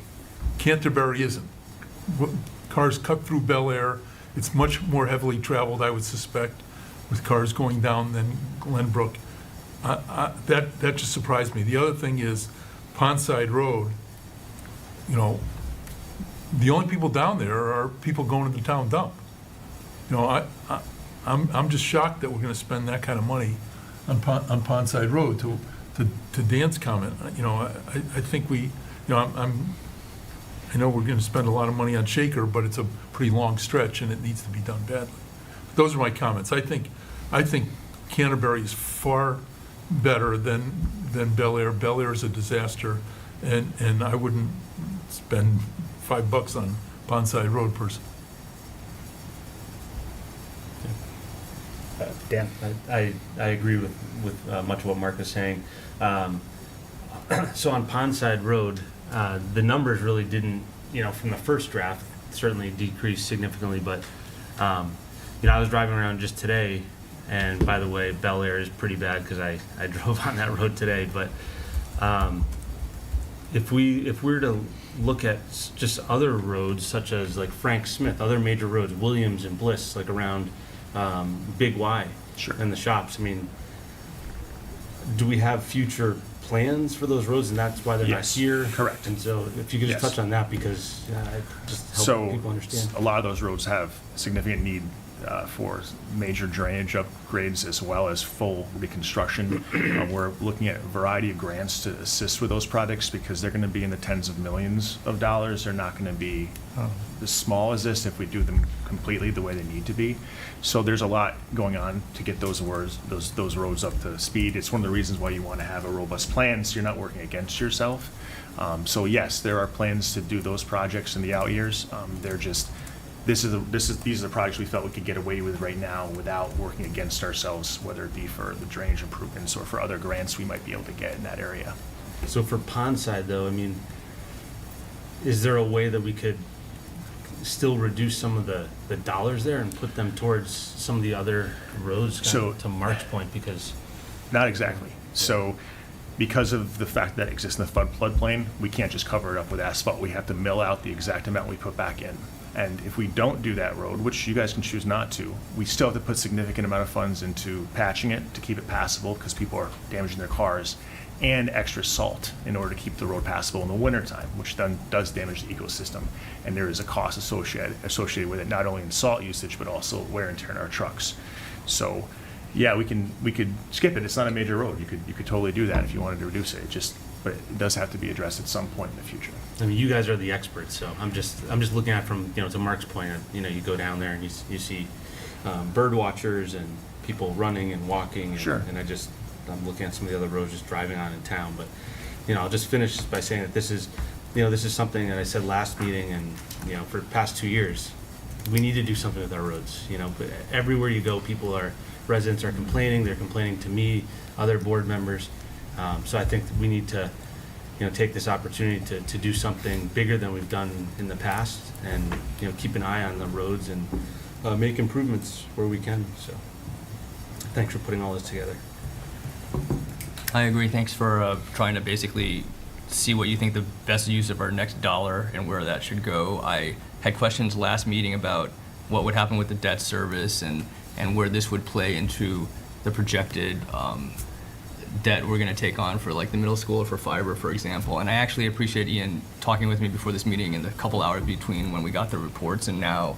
And I do feel like we can support this. I appreciate that you, or I would support this, that you reduced the amount, I guess, but also it's essentially, we do appear to be in the range of our select board policies with the two policies. Just to reiterate, there's a policy that the debt service should not exceed 12% of the operating expenditures. And if our total operating budget is about 76 million, 12% is at 9 million, and we're at like 8.5 million. So that is in compliance. There's another select board policy that debt service for excludable debt will not exceed 10%, and in that we're also doing pretty well. Property tax, 10% of property tax revenue. Property tax revenue is 63 million, 10% is 6.3 million. We're at like 5.9 million now. And I'm sure Ian's going to give us, he didn't give us a report on what projections like the middle school and the fiber debt will add. And I do believe that that is a little bit nebulous in the sense that we don't know what interest rates are going to be, for example, or we don't even know what the matching will be for the middle school exactly. But it sounds like, and correct me if I'm wrong, we're going to drop a significant amount of debt in a couple of years, essentially. And I do think that when those projects come on, which are very valuable and worth perhaps going out of compliance for, we will be out of compliance. Like, there's no question we're going to be above these ideal percentages of 10 or 12%, but it won't be, based on my reading of the situation, too terrible, essentially. We can absorb it. And thank you for that lead-in. You kind of hit all the points that I really wanted to touch on. So specifically talking about what it will look like in terms of the biggest elephant in the room, which is the middle school. The plan is to bond sometime in fall of 25 to 26. And what Brianne tells me is that normally when you have a bond, you don't pay it within the first year. So the idea would be to bond in FY26 and we would not pay in FY27, which is considered the sweet spot of where we're going to see our general fund debt drop about $1 million, which is really what we're looking for in terms of cost savings on our overall debt service. So that's what Andrew was alluding to earlier. In terms of the paving project, you saw that it's about $300,000 to $500,000 of actual bond premium as to annual payments. This is given to me at a rate of a 3.5% coupon. So that is, that can vary based on where rates come in. But as I said earlier, the town of Longmeadow trades at a AA+, which is just below a AAA, which is the best rating that you can have. So bankers really like dealing with us when it comes to general obligation bonds, so we should get very favorable rates when we go out to borrow. Great, thank you. Yeah, and I think it's just important when we're looking at this that you can't determine how much work or how much money should be spent towards a road by doing an eye test. There's a lot more to it, and so that's why there's Pondside Road is significantly more than Bel Air Drive. At our last meeting, we had discussed possibly using increased water rates for Emerson and Cooley, but still on the list. Was there kind of further thinking on that? Go ahead. There might be a problem with that, considering that when we did that water main project, we didn't include the road paving as part of the overall project. So we're going back now and be asking for the enterprise funds to cover that. Ian might be able to speak to it better than me, but I don't know that at this stage we'd be able to go back and say we needed the water sewer enterprise to pay. When we do Western Drive or any of the other areas in the future, those projects will include the paving and rebuild as part of the whole bid package. It just historically had not been added here in the last few years, but going forward it will be. Okay, that makes sense. Stay in the clear there. Okay, anything else on this? Mark? I guess my only question, Sean, is can we do this a second year? I mean, if you look at, in fact, this chart that we just had up there, we've got about $580,000 in excess bonding capacity. you know, there'll be some inflation next year, but you take that up a couple of percent, that's another $10,000. But if we use 500, 400,000 of that this year, you know, what is, you know, what's the long-term I mean, because the roadways need, what was the number, $25 million of work on the roadways? The pavement management plan called for 1.6 or 1.7 annually to catch up on our roads. This project, along with the current TIP projects, would certainly lower that amount a little bit, but we have stormwater issues to address as well, so that 1.6 or 1.7 doesn't cover everything, nor does it cover the parking lots, which were included, as you guys might recall. It's been maybe a year ago. So yeah, there's a problem long-term with maintaining the roads, but I do think between the $4 million we spent this year, a large bond, in our future TIP projects, will be in a much different situation in terms of the quality of the roadways than we are now. Long term, I don't know what to say, except the numbers are, you know, the numbers. We'll do what we can. Right, and with this proposal, we'd be putting 350,000-ish right towards this bond, and then still have Chapter 90 funds and capital Yeah, to so be the- putting towards The point paving of the second yearly. part of this, where we show the capital allocation, is the select board can make the recommendation to use part of the capital plan allocation for road resurfacing towards the debt service to reduce the overall debt service, which would ultimately continue to give us capacity in our bonding, but also allocate the funds towards the project that we know needs to be done. Yeah, and I think, as I said at our last meeting, this is kind of the proposal that I'm in favor of, where we can use capital funds for debt service. And then with the numbers and the way that they've worked out, we still have extra money to still put towards paving every year on top of this. Josh? Kind of two questions. I know you made it, you can't put an exact number on it, but do you have an idea of how much we are saving by doing it this way? Like if we put all of these out separately? The reason that's difficult is because it is market dependent, so the price of fuel and the price of oil fluctuate, which is why they can go up, and even Well- after we open bids, that number can go up and down. Even if we did these 10 projects at the same time, are we So, getting a discount by depends. doing it all? Depends, Okay. right? So if these are spread out over years, we're looking at like 10% inflation, and the market for bidding is volatile as well. But I do think it's significant savings. We saw that with the water main project. Yeah. Using Eastern numbers of 10 million, which is what we had, we came in $4 million lower. I don't think it's quite that extreme with this, because this is based upon asphalt tonnage, so that's a lot less, but we're saving money mobilizing, you know, I'm guessing hundreds of thousands of dollars in savings. I'm optimistic if we go out to bid and open bids in January, if this does pass, that we'd have a very advantageous bid with a contractor trying to fill in 6 months of work and using us as their base while they fill in with other smaller towns. So it's hard to. Yeah, I get that. I don't doubt that Yeah. we're saving money. It just makes sense. Yeah. I'm just, it may come up at town meeting, that's why I'm I asking. can't give an exact number. No, I wouldn't expect you to.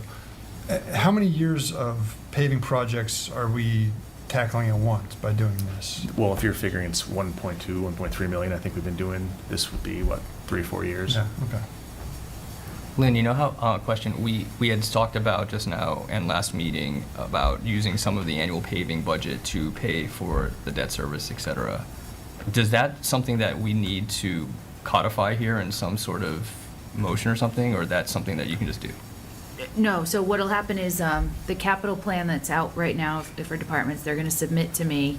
I'll prepare it, and it'll be the 300, if you, Okay. assuming you go with the 5.1 million, It'll come from that. 350,000, that will be called out in my capital plan. I submit to Okay. capital planning. They can do what they want with it, but ultimately you guys have the final say. Okay. So you'll have many times to, to look at this again before annual town meeting. Thank you. And I think the other question we had at our last meeting was the timing of this, about doing this now versus annual town meeting. And so I'm assuming that it's better to do this now, a better time to go out to bid. Exactly what I mentioned, opening bids in January gives the contractors the whole year to fill in their work. So we're giving them time, and everyone's gonna be a little hungry, worried about what's gonna happen this spring. Whereas if you wait for the Chapter 90 money to come in and the July meeting, we're all going out to bid in July, and every town's rushing in. It's not advantageous to do that. Thank you. Is- Mark? Is that the we're locked in on these streets to this amount per street? So these are What's the- estimates, and they're not, we don't know until we open. We also don't know, these are guesses when we mill out, if you have to put an inch of asphalt in or an inch and a half, it varies, so it's based upon tonnage. But Right, I mean, the bids could come in at $11 million, and they can come out at $2 Right. million based on your $5 million estimates. I Right. hope we're somewhere in the ballpark. The Yeah. question is, the commitment is, Bel Air Drive, temporary 1-inch milling, and Shaker temporary, no, when we mill, there could be changes. And when you mill, you might find that you have to do an inch and a half. Within each bid is contingency, that we have to add more asphalt, so there's some wiggle room in terms of what we get into when we pave. So this is a timely question, because the way the warrant article is worded right now, I called out each of the streets. I don't go into detail about, the linear feet or what's gonna be milled to what depth or anything like that, but if you want to be more broad in the streets, I don't need to say the specific streets, but I did put them in there right now. So if you wanna talk about how you want the warrant article to read, Well, this it would be a give good more time. flexibility I have if a- we did not. I have Right, 5 more yes. streets that could pop. If we came in really great, we could do more streets. And they would You're be. saying if it's not specifically stated in the warrant, we wouldn't be able to use the money for other streets? Right. Correct. If Right. it's, So there's clearly an advantage to, I think, not putting the streets in. People So- are gonna want to know those. Exactly. Could you say some word, and others, how we say greater or lesser sum kind of thing? Could you do that in some way, like to Not in give the you motion. open-ended and give some the flexibility? problem is, Lynn, if for some reason the bids come in at $7 million, we can't do all these streets, even though they're in the, Right. in the That would motion. be So it right. works That'd be both too. ways. Not only do we hope to do more, but we may not even be able to do this many. And so I'd be putting back. these numbers, I'd be back before you saying the bids came in high. What do you guys want to do for?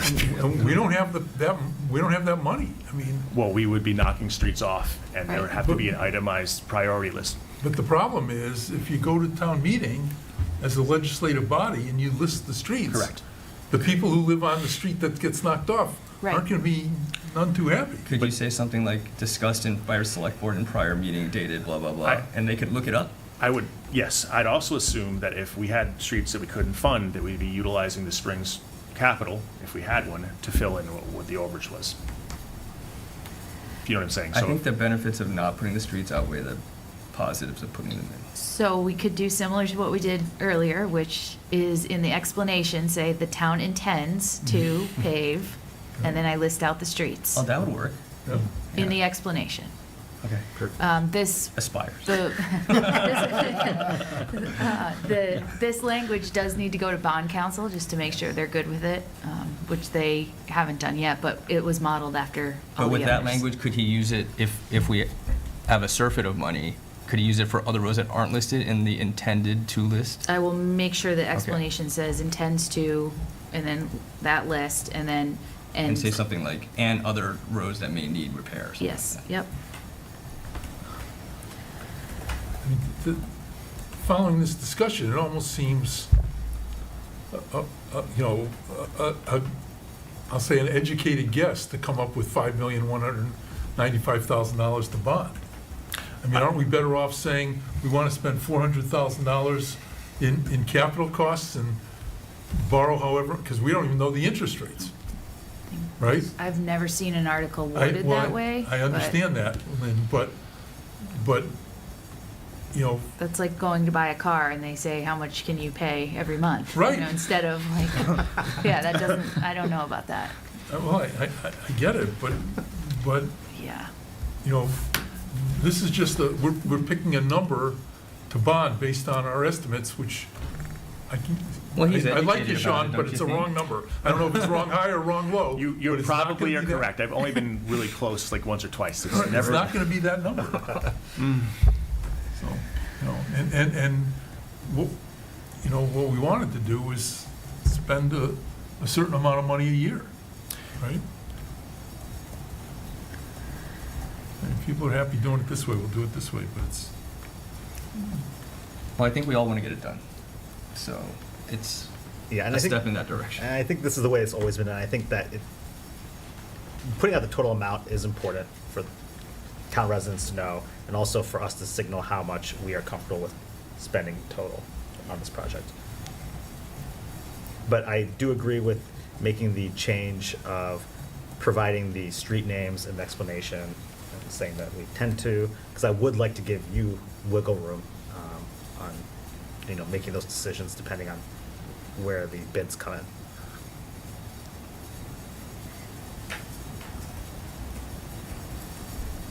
I move we adopt Article 7 with the discussed slight change in wording that Lynn is going to take care of. Second. Okay. Any further discussion? All those in favor? All right, great. Thank you, Sean.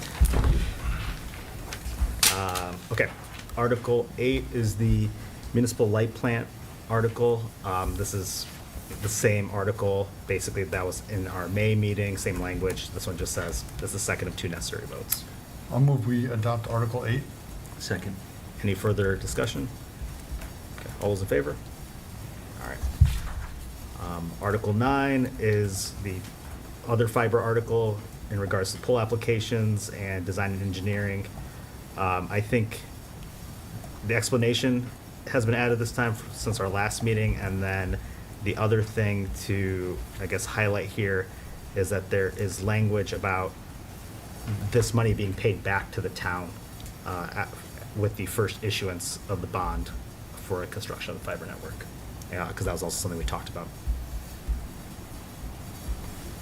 Yeah, Mark. Anita, I like that that's added. What's the what's the process for paying back? I mean, it says we'll pay it back to the town, but the town's borrowing the money. It's like taking it out of your left pocket and putting it in your right pocket. Because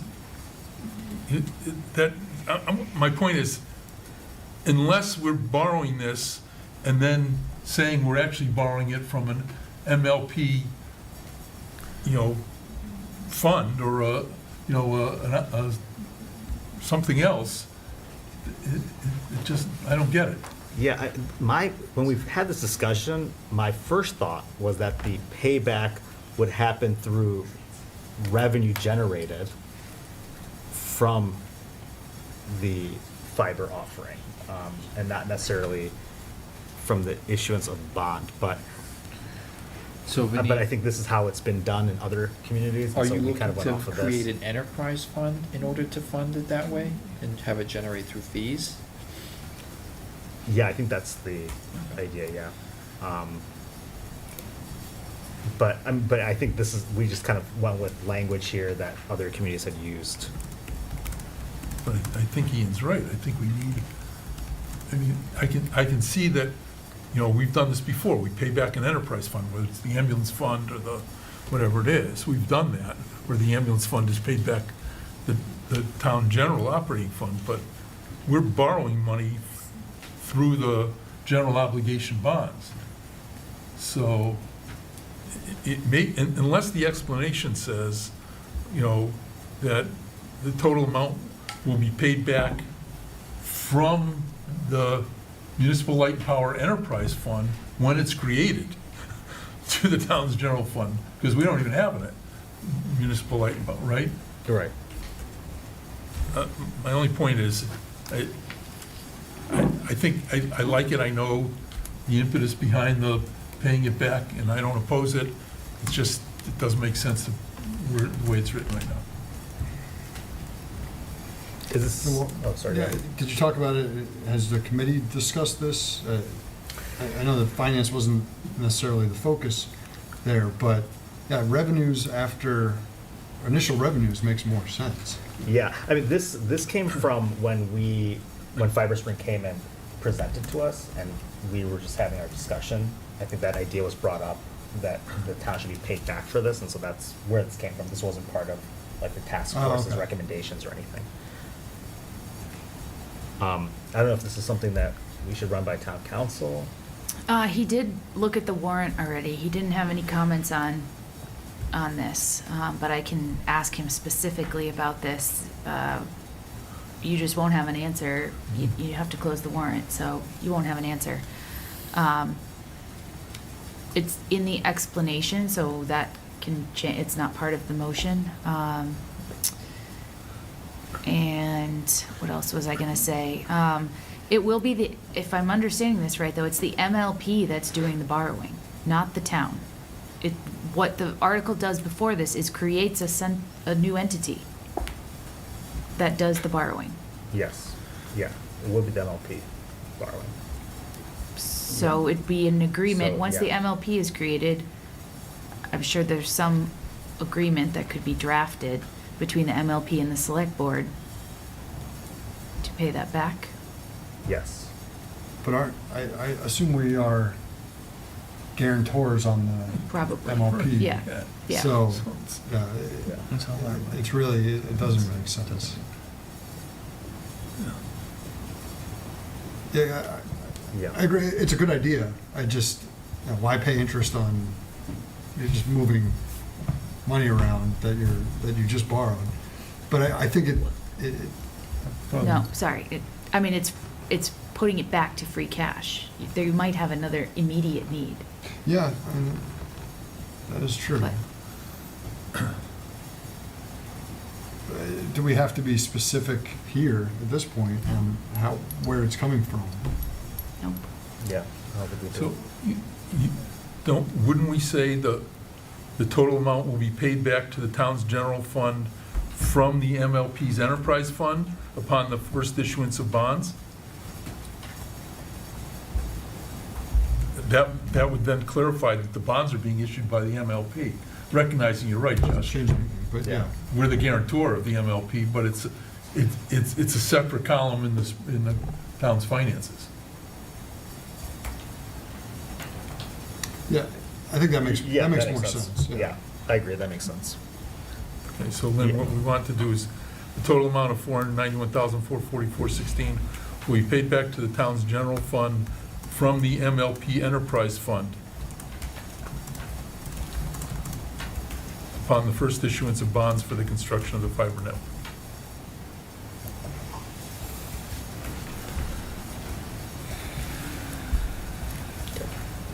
I'll move we accept Article 9 as amended. Second. Any further discussion? Okay, all those in favor? Okay, Article 10, ambulance fund. I think we've talked about this one before. I don't know if anyone has anything on this. I'll move that we accept Article 10. Second. Any further discussion? Okay, all those in favor? Great. I'll move we accept Article 11. Second. Any further discussion? Hold on. No. All those in favor? Okay, great. Article 12. That bond, that's not on your financial outlook, right? Correct. 'Cause that bond was never taken out? Correct. Okay. From Article 11, you're talking about? Yeah. Yeah, yeah. Okay, so, So 12, this amount increased $50,000, and that is not for any other reason other than every time I get an estimate from the attorneys, the bills greatly exceed what the estimate was. And so I cushion this 50,000. If you don't feel comfortable doing that, we could reduce it, and it will just reduce the free cash allocations. But we go to trial November 12th, and You're saying that it will end someday? We're going to trial whether we have the money or not. yeah, I shouldn't say that to lawyers, they be listening, but. yeah. I just have a question about the last sentence of the explanation. Yep, I know that is theoretically possible. yes. I just don't want to oversell that, because I doubt it. It says could. Yeah. It says could, but even that, I'm worried that is overselling it. we aspire to it. Yeah, I mean, maybe, but that, It's been, this language has been here. Oh, The it has, okay. explanation's been the same for the last 3 times we've gone forward, Yeah, but, I mean, yeah. anything's possible, I guess. You don't want to say promise? You swear? Josh Levine guarantees. Yeah.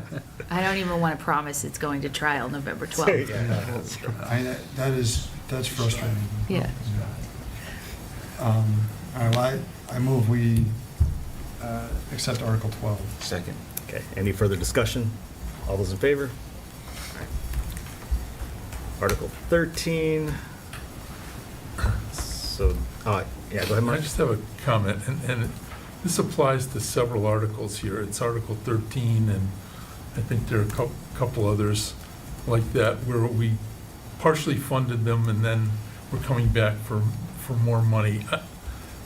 I understand the process here, and I know I'm not going to prevail, but it seems to me that good finances would say, we rescind the prior authorization and then put through a warrant article for the total, so that people understand, even though it says in the explanation for a total cost of $525,500, I'm of the opinion that the warrant article itself ought to be for $525,500 for defraying the right-of-way for all these, right-of-ways for this project.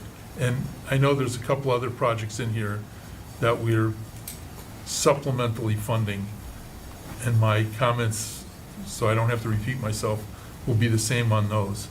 I don't know what anybody else thinks, but I think it's kind of the truth in borrowing to the residents. Are they different fiscal years? Which one? Like this one, did we already pay? So for Article The 13, 287? we appropriated that in annual town meeting 2022. So we have not spent the funds, we just have appropriated them. Oh, so we can rescind it. I mean, yeah, all right. I would caution that we have not looked into that. I don't know if there was some MassDOT requirement for showing we had funding for the easement. I just don't know. I would be concerned about changing the wording to that extent right now without us having had time to vet it through other agencies that are actually supporting this project. I think it's great that the explanation explains it. I mean, I don't think it's not, I think it's pretty transparent. I mean, when you think about it, my understanding is most of these easements are temporary easements too. Yes. And we're paying $500,000 for, can we put a tractor or some pipe on your lawn? We'll fix it up when we're done while we do stuff in the road. I mean, it is what it is. We're not going to adjust the amount, but it's an awful lot of money to pay for what's primarily temporary easements. Yeah. I had a question. Do we know how many houses, how many properties this I is? think it's 71. So it's That sounds right. 70-ish parcels. Wow. Because a lot of the work is on our land. So is there like a formula to So- decide? I know that you get appraisals on it. So I don't want to, the work itself is on, a lot of it's on town property. You have to go further out than that because the backhoe backs up, the equipment, I'm not using proper engineering terms, but. For the right to disturb their property Yes, while we build on town it's further land. than the bounds of what the actual pipe is going in the ground. Yeah. I'm just trying to think. I got my friends on Route 5. I'm wondering how much money they were coming in. Some of them will get a good deal and some won't get such a good deal. And some people choose not to take the payment, and that is an option. You don't have to cash the check. They want to send it to someone else? All right, anything else on this one?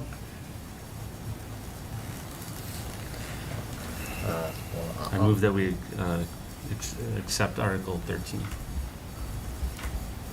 Second. All right, any further discussion?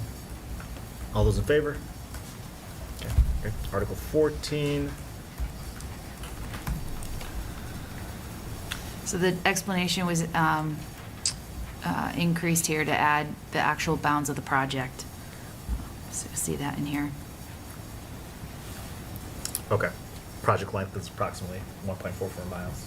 That part. Yep. Okay. I think this one, to me, speaks to what Mark was just saying about, coming back and needing more money. That had been the prior approach with the last, the first phase of the tip design, if you remember, every 100 grand yeah, every year. and we just that's just not the approach we want to take. And so you see this here; it's the full design cost. Do we believe we know when the state is going to come to us and say, we're ready to do this? project?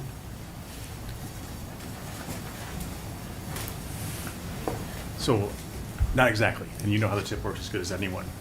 But there is always a chance that someone else will fall off the tip because they don't do their engineering, in which case it would be good to have ours underway or moved along so we could take their cue and move up. But it's likely the second we finish doing the first phase of the tip, we're probably going to start up in this. That's the hope. So 2 years would be the earliest, I believe, but it could move, as you know, a year either way. Thank you.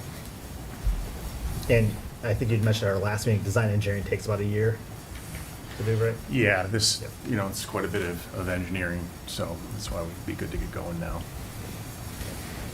Okay. Anything else on Article 14? All right. I move that we accept Article 14. Second. Any further discussion? Okay, all those in favor? All right. Article 15, this is in relation to the new accessory dwelling unit legislation that was passed.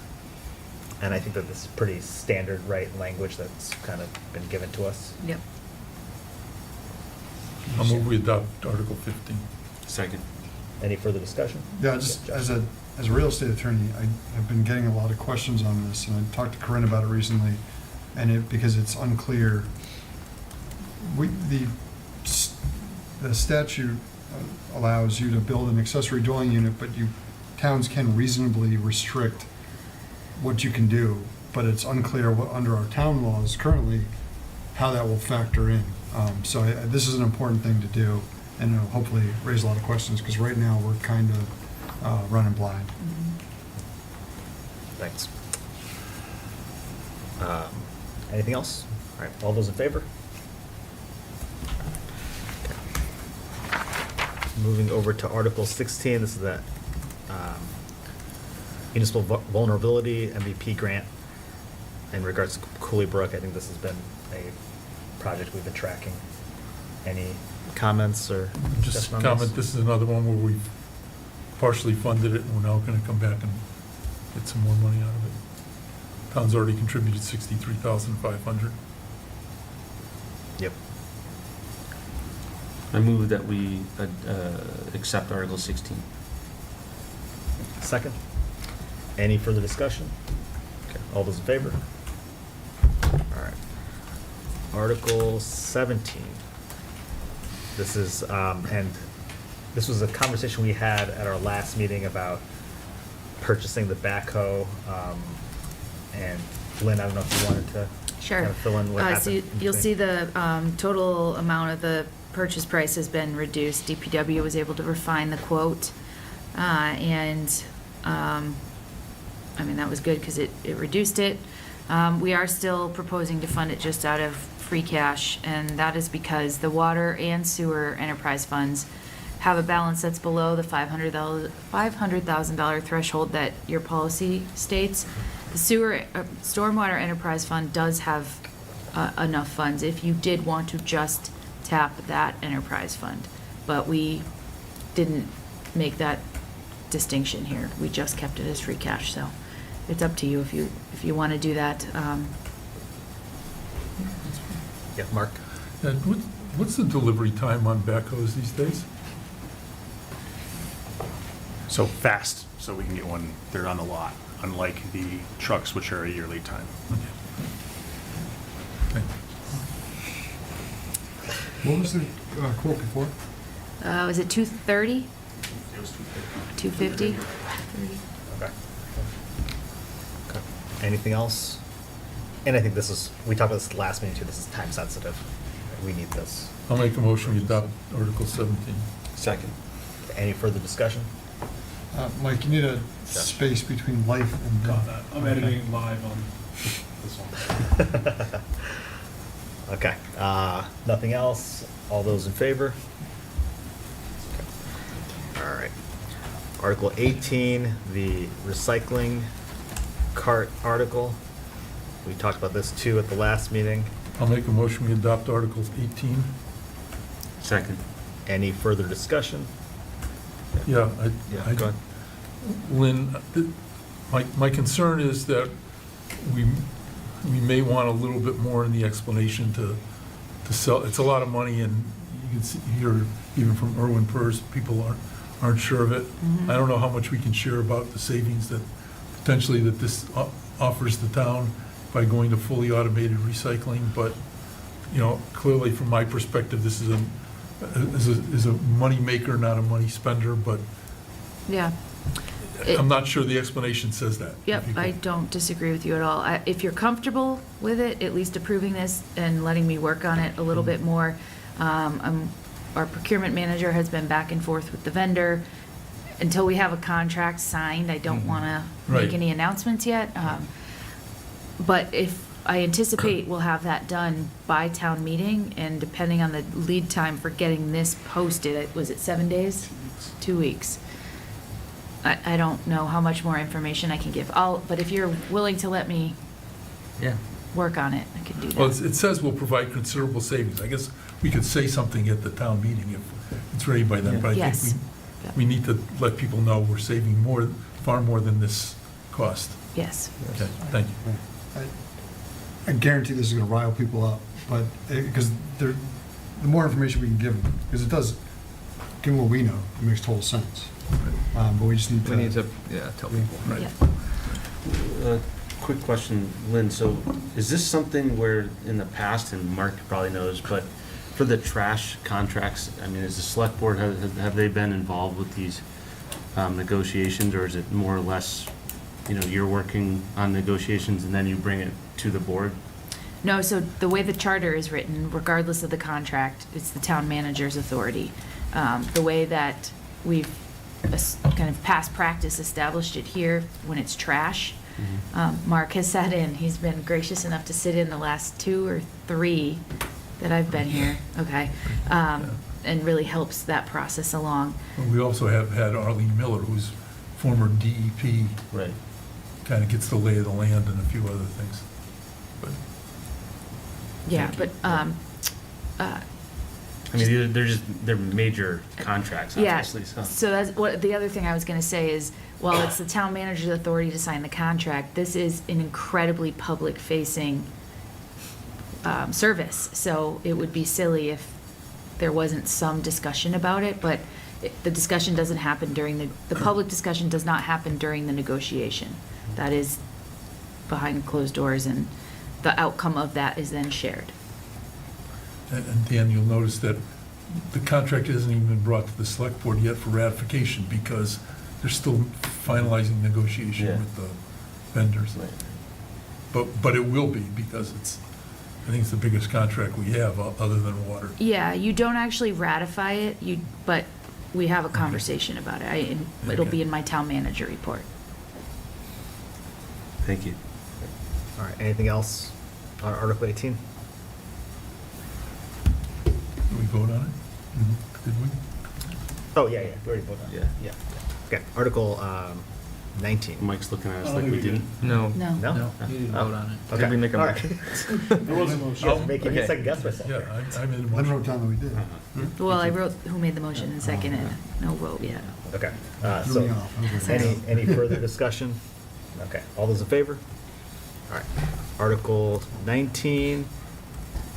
This is what I Lynn move spoke we about, adopt the town manager's report. Article Go ahead, 19. Andrew. Yeah. Second. Okay, any further discussion? All right, all those in favor? I move we adopt Article 20. Second. Any further discussion on this? Josh? No, sorry, got ahead of myself. Okay, all those in favor? All right, Article 21, Josh? Is that the one you want to talk about? No, I was voting yes. Oh, sorry. Okay, so I think this is the one of the articles that the moderator identified that was missing some information. Yeah, and we're unclear right now still. The missing information is specifically what chapter and section. So Corinne has plugged this in here as if it was replacing the current stretch code. We're not clear that that's what the intent is. And so we've talked to our Green Communities representative, he was not clear. We've talked to town council, he was not clear. and suggested that we go back to the proponent of this. And so I've reached out to the Energy and Sustainability Committee and asked if they could just clarify if the intent is to replace the current stretch code or be an additional bylaw to that, to the current stretch code. So What I is don't. the difference? Well, replacing it would wipe out what's existing for the current stretch Oh, code. I see, okay. I'm just not clear. I see. I don't know. Lynn, because there's already a state building code, okay, the town only needs one supplemental building code. And I would read this as saying, you either have the stretch code or you have the, Specialized. specialized stretch code, but you don't need both, because either one of them is building on top of the basic Massachusetts building code. Yeah, I mean, that makes sense. And I do believe the effective date needs to be spelled out. I think it's supposed to be 12 months. Is it a year after usually that communities have been doing? This is very new and was not an initiative led by my office, but just mainly by timing, not because we don't agree with it necessarily. So I'm not entirely sure. I think the effective date needs to be plugged in, and we need to choose what date that is. It's giving some lead time, so it gives notice. In a lot of communities, that's really important. In this community, where we're already so built out, the impact is not as great here. And given that, what does our building commissioner think about this? He was in a similar position that the assistant town manager and I were in, where we were just trying to learn about it and see what other communities had done who had adopted it. In Western Mass, there have not been many. Amherst did, but they had that year grace period, so they didn't actually have it in effect yet. So there hadn't been a strong opinion either way yet. Yeah, that's what I was just looking up, because I know that the Energy and Sustainability Committee really modeled a lot of this after Amherst's approach. Yeah, I'm seeing they did a year. I agree with Mark. I think that I think the purpose is to replace the existing stretch code. Do we want to approve this with, some kind of wiggle room on that? I mean, Whether it should replace or, usually if you're what I'm saying? replacing and it's something in its entirety, you would say delete chapter 135 in its entirety and replace as follows. It just wasn't worded that way. yeah.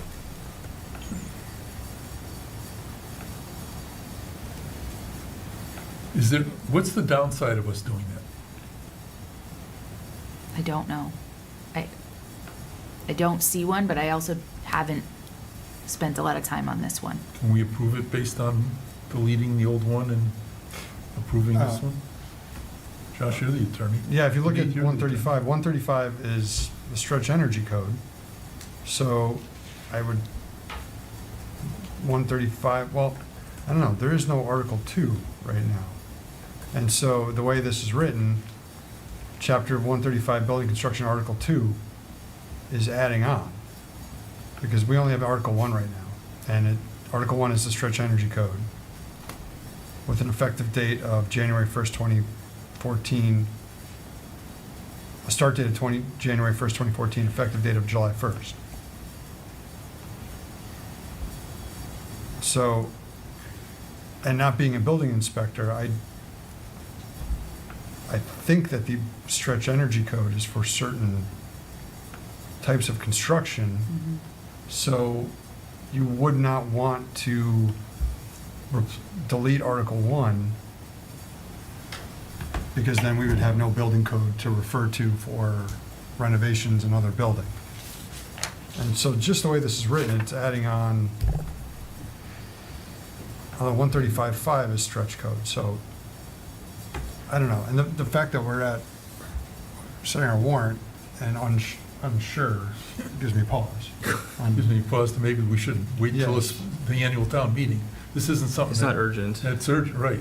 Yeah, and the only thing that really this would affect is the middle school building. But it's not gonna affect it, you said. No, Well, Just that. It's already gonna building be- that would fall. Oh, right, Yeah. so it's I would only add that when this was proposed to us, it was, I believe, their memo or their presentation said we should have like robust public meetings to explain it to the community, which we don't have time for, you know? Like, I was gonna ask, if we approved this, is somebody gonna get up there and explain to the community what it is and what would change from the, you know, Energy Sustainability Committee? So I think that would be important, because this, without the knowledge, I mean, we've spent hours looking at this, but most people don't even know it exists. I think at town meeting, they would be the ones that do speak to it, like answer any questions that folks have. But- Because it didn't originate from town manager's office or any of the departments. But let's not assume they're prepared to do that. Yeah, but it's on them. I mean, to do that. I'm almost to the point we're saying defer this until, I mean, we've got a lot of questions about where it goes, we've got to close the warrant. How much construction is going on between now, November and May, that we can't defer this for 6 months, for 5 months, whatever it is? I do think that they will be best served by educating the public as they aspire to. Oh, yeah, no, I agree with that. No, I just Like think at they town said meeting, that they thought would be important to. I mean, in public, you know, meetings and such, not the town, not like, let me give you a 10-minute presentation, unless it's the size of town. They actually said in their presentation, we should do like public forums where a couple, I think they suggested. I think this is a laudable thing to do, and maybe something we should do, but I don't feel comfortable even putting it on the warrant, given where we're at right now, without, I think it's adding on, and I think it's being put on, but that's a pretty basic question that I shouldn't be saying, I think, on. And so I would be in favor of deferring it. I agree. I think that I got a lot of our initial questions answered. For example, with the middle school, I think we were all happy that it was already kind of factored in. But I'm worried that if we bring this to town meeting with very little public knowledge, that it's going to be very confusing. It might not go well. And then a lot of people who aren't at the town meeting will complain that they didn't know anything about it. And I do think that this is a laudable thing, but it's worth making sure people are on board and understand what it's about. I think the worst thing is it's late in the meeting. It might just pass. It might pass part of the consent agenda, and then we don't, I don't think it would be, but then people would have no idea. So I think we have time on this, I think. So if we're going to take no action tonight, we just not have a motion on this? I mean, my sense is, like I said, defer this till the annual town meeting and see what, if we can cross all the Ts and dot all the Is. Yeah, I think when the Energy and Sustainability Committee came and presented to us, they did mention that they thought 2 maybe public forums would be good to have. I think we've also talked about the actual effect of this is not necessarily going to be that great, or not great, but widespread amongst buildings in town. I do want to, I think my biggest concern is just making sure that the bylaws are done correctly here, and that we are either replacing it or adding on to it in the correct manner. Well, I will tell you, if we are replacing it and starting with Article 2, 135-2, something is wrong. Yeah. That would be, maybe that's an E-code violation right there. Yep. Yeah. And so I think we need to get that straightened out. So before I we would feel do pretty comfortable this. saying we are not replacing, but I want to know what Paul Healy thinks. And without that, I don't feel comfortable proceeding. So we can take no action on this and then renumber the rest of the articles? Correct. Okay. All right. So, give folks an opportunity to make a motion. If not, then I'll move on to Article 22. Okay. All right, Article 22, public shade trees. We've also had extensive discussions on this article. Anything on this one? I'll move we adopt Article 22, renumbered as Article 21. Second. Any further discussion? I think Andrew's gonna read this one. That's I already did. Looks good. All those in favor? He meant at the meeting. Yeah. the Yeah. meeting. Oh, at the meeting, I see. The new guy Yeah, gets the new guy. I move the Wow. article for the warrant. I gotta All talk to those you guys about opposed? this. Okay. All right. Article 23. I'll move we adopt Article 23 as Article 22. Second. Any further discussion? Okay, all those in favor? All right. Article 24. Again, these were bylaws that, Lynn had brought to us, and we've discussed these in previous meetings. I'll move we adopt Article 24 as Article 23. Second. Okay, any further discussion? Yeah, Yeah, Mark. signs have always been an issue in town, and I guess the question, Lynn, is I understand town council saying the bylaws we have are unenforceable, so this now means that we have no bylaws at all. So anybody can put up any sign they want to anywhere, essentially. Is that what this is saying? Well, there's zoning. This was, if I remember correctly, it says, like, you can only put up for election purposes, right?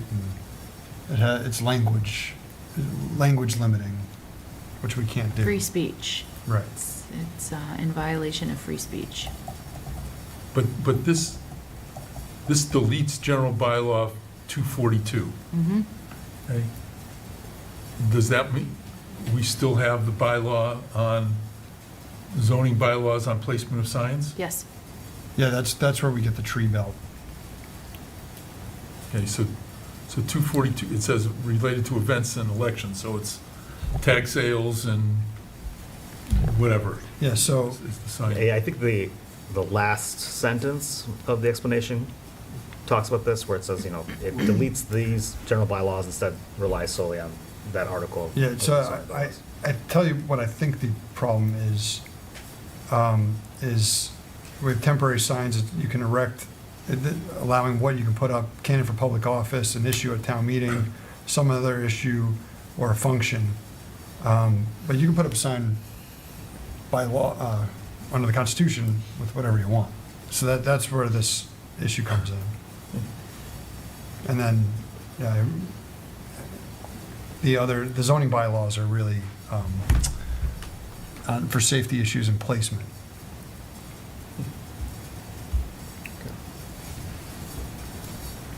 The only thing deleting the whole thing does seem like it goes beyond the free speech issue, but I'll defer to town council on that. Okay, anything else on Article 24? No motion yet, right? Yeah. Motion, second? Josh and Dan. All right, perfect. Anything else? All right, all those in favor? Okay. Article 25, another bylaw that we've discussed previously. Move we adopt Article 25 as Article 24. Second. Any further discussion on this? Yeah, just, Yeah. it says that the building commissioner of the town of Long Meadow or their designee is empowered to enforce these bylaws. Who's empowered to enforce the bylaws now? There is no enforcement authority. Okay. Thank you. Anything else? Okay, all those in favor? All right, Article 26. Trees, shrubbery, we've also talked about this at a previous meeting. I will move we adopt Article 26 as Article 25. Second. Okay, any further discussion? All right, all those in favor? All right. Moving on to Article 27.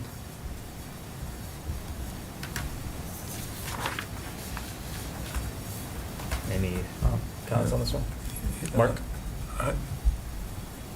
I understand that this is putting in enforcement authority, but I think that all outdoor lighting shall comply with these requirements.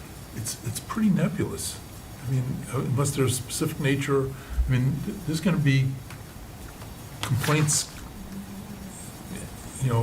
multiple complaints, given somebody, streetlights in my, shining through our windows and all, and we even got it when we were upgrading streetlights. We said it's the same light that's been there for 50 years. I understand, I guess I understand that we're doing this, but I sure don't understand why. Yeah, so D exempts streetlights, but they get the complaints already, whether there's a bylaw or not, the complaints are already coming in. So this is the neighbor's back porch light that's shining in my window? Now you can finally do something about it, Mark. That's a flashlight. That's the moonlight I don't think glinting we off have your that window. problem. So, on that exemption, I just had a question. It does not apply to lighting that's within a public right-of-way that illuminates out of a public right-of-way. Do we know what that would mean? Is the illuminating areas outside the public right of way or easement, parking lot maybe? Yeah. Or, yeah, I don't know the specifics. When Corinne created this, with the code enforcement and building inspector, it's modeled after other communities.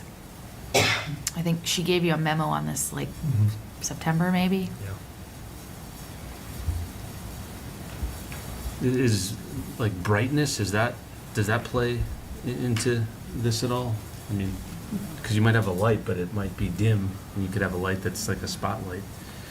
And Dan, therein lies the issue, because what's dim to you may be blinding to me. Well, that's kind of my next question is, do the code enforcement officers are they going to have proper tools?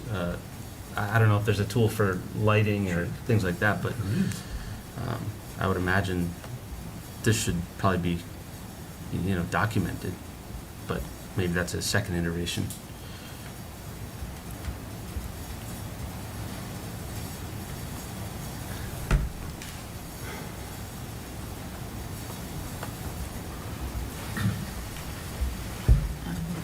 I mean, I guess the idea behind this is to have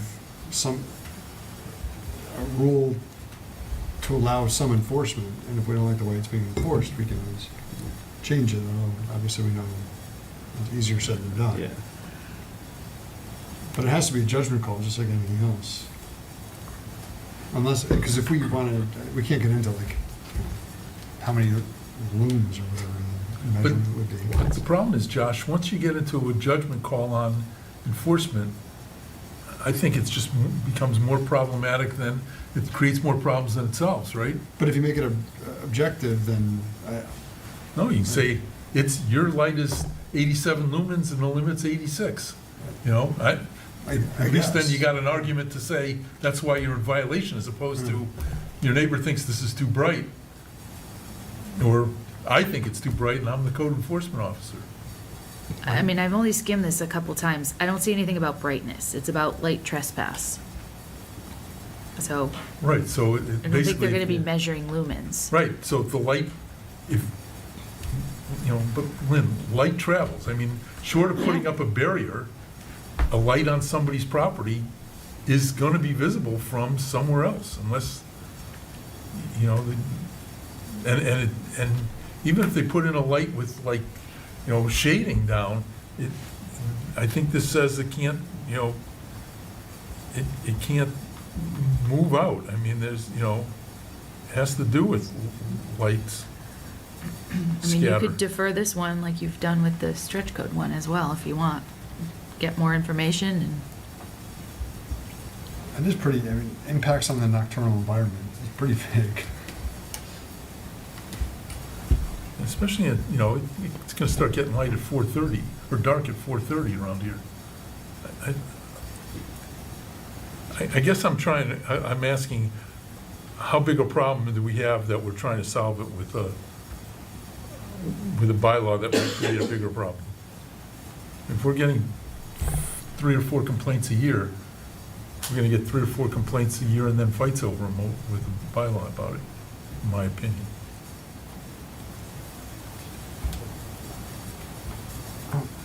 Dude, what kind of complaints are we getting now, do you know? Light trespass, my neighbor's lights are in my backyard, they're shining in my windows, And the things like building that. inspector says I can't do anything? Yeah. So, But that's why I think that's there why needs we to do be, this. a- yeah, but I think we also need to, and we're not gonna do it tonight, but I think there needs to be some sort of standard from the brightness as well, because anyone could say that the lights are shining into your yard, but you need to have some sort of measurement, in my opinion, that says it's 85, it's 60, or whatever it might be. Well, in addition, Dan, is there a reasonable explanation? Close your shades? Yeah, I don't know. I'm just throwing that out, you know? I think there's enough question that you should probably defer this and Yeah. live without it for this long. Okay. If no one else says anything, we'll move on to the next article. Okay. Article 28. So this is one that came up last winter, actually, that the need for this. And this has been on my plate to get done. And you already there is a bylaw right now about removing vehicles for snow removal. It is out of date, and it has the Director of Public Works ordering the tow and keeping track of it and sending the list to the police department. That is not how it's done anywhere. And so it came up last year with who can order a snow emergency, and then normally the way it works is the Public Works Director, and this is in any community, it doesn't, not just here. Public Works Director orders the snow emergency, and as the plow drivers are driving around, if there's a car parked on the street that's not abiding by it, they call the police department, who come and ticket the car for parking during a snow emergency, and then they order it towed. The police department does. They have a rotating list of tow companies they use. It all is through the police department. And our bylaw, as it sits right now, is not worded that way. And so my proposal here is to delete the existing bylaw and replace it with this bylaw that actually follows what practice is. It was too much to do a strike-through, because it was virtually everything. So that's why you see to delete it and then replace in its entirety as follows. So, Lynn, does this more represent what's really happening? Or what we really want to have happen? Because there's no explanation at all for this. Yeah, we don't usually provide explanations for the bylaws. I can put one in here if you want. It's a little of both. There is generally very good compliance with not street parking during snow, because people just know that the plows are going to come and you're going to get plowed in. It has come up, though, time to time. And it did come up a lot last year. But is it worth putting in here? This allows an update of the process by which cars in violation of the no parking, edict or. Yeah, I can add an explanation. Just something so people Yep. understand it. Yep. I'll make a motion to adopt Article 28 as 26, I guess. I'll second. Any further discussion? Okay, all those in favor? All right. Article 29. I'll move we adopt Article 29 as Article 27. Second. And have we seen this map? It's just going to change the church property to business. Oh, I know, but have we seen the map at all? Well, it'll look like the current map. We'll just change the color of Oh, that okay. one Oh, parcel. that's it. Yeah. Okay. You can't insert it into this as is. We're gonna have to, when we rearrange it and do a PDF at the end, we'll insert a page actually under it with the map. Oh, okay. To be printed or to be published. It'll be printed in black and white, so nobody will be able to tell anyway. Actually, it doesn't get printed for fall town meeting. It gets posted. to the Ah. website. Yep. Okay. Right, okay. But we will provide a copy of And Josh, you made a motion, right? Yep. Okay. David seconded. Okay. Any further discussion? All those in favor? Okay. Article 30. Yeah, I mean, we might as well put it in. I move we adopt Article 30 as Article 28. Second. Any further discussion on this? I think this kind of comes along with the next one. And when we were talking about the commercial vehicle bylaws, it revealed some other things that could be cleaned up. Yeah. But they are, like, secondary setback line causes a lot of issues in when we were discussing this, and it's keyed into other places so it makes sense to update this, even if we're not doing the next one. Anything else? Okay. All those in favor? Alright. And then the last one, Article 31. I'll move we adopt Article 31 As 29. as 29. Thank you. Second. Any further discussion on this? All right, all those in favor? Oh, I was wrong about which one was next. Yeah, never mind. Okay. Well, I will move to close the fall special town meeting warrant. Second. Any further discussion? Okay, all those in favor? All right, great. Okay, moving on to new business, we need to set the November 5th presidential election warrant. It was attached to the agenda. I'll move we set the warrant for the 2024 state election. Second. Any further discussion? All right, all those in favor? Okay, and I'll go ahead and sign it and pass it around for you guys to sign as well. And then moving on to street closure applications, Green Acre for Halloween. I'll move we approve the street closures for request for Green Acre Avenue on October 31st from 4:30 PM to 9 PM. That's a scary motion. Waiting all day for that one. Nice. All those in favor? All right, okay. And any comments about correspondence? Okay, great. I'll move we adjourn. Second. Any further discussion? All those in favor? All right, great. Thank you, everyone. Thank you.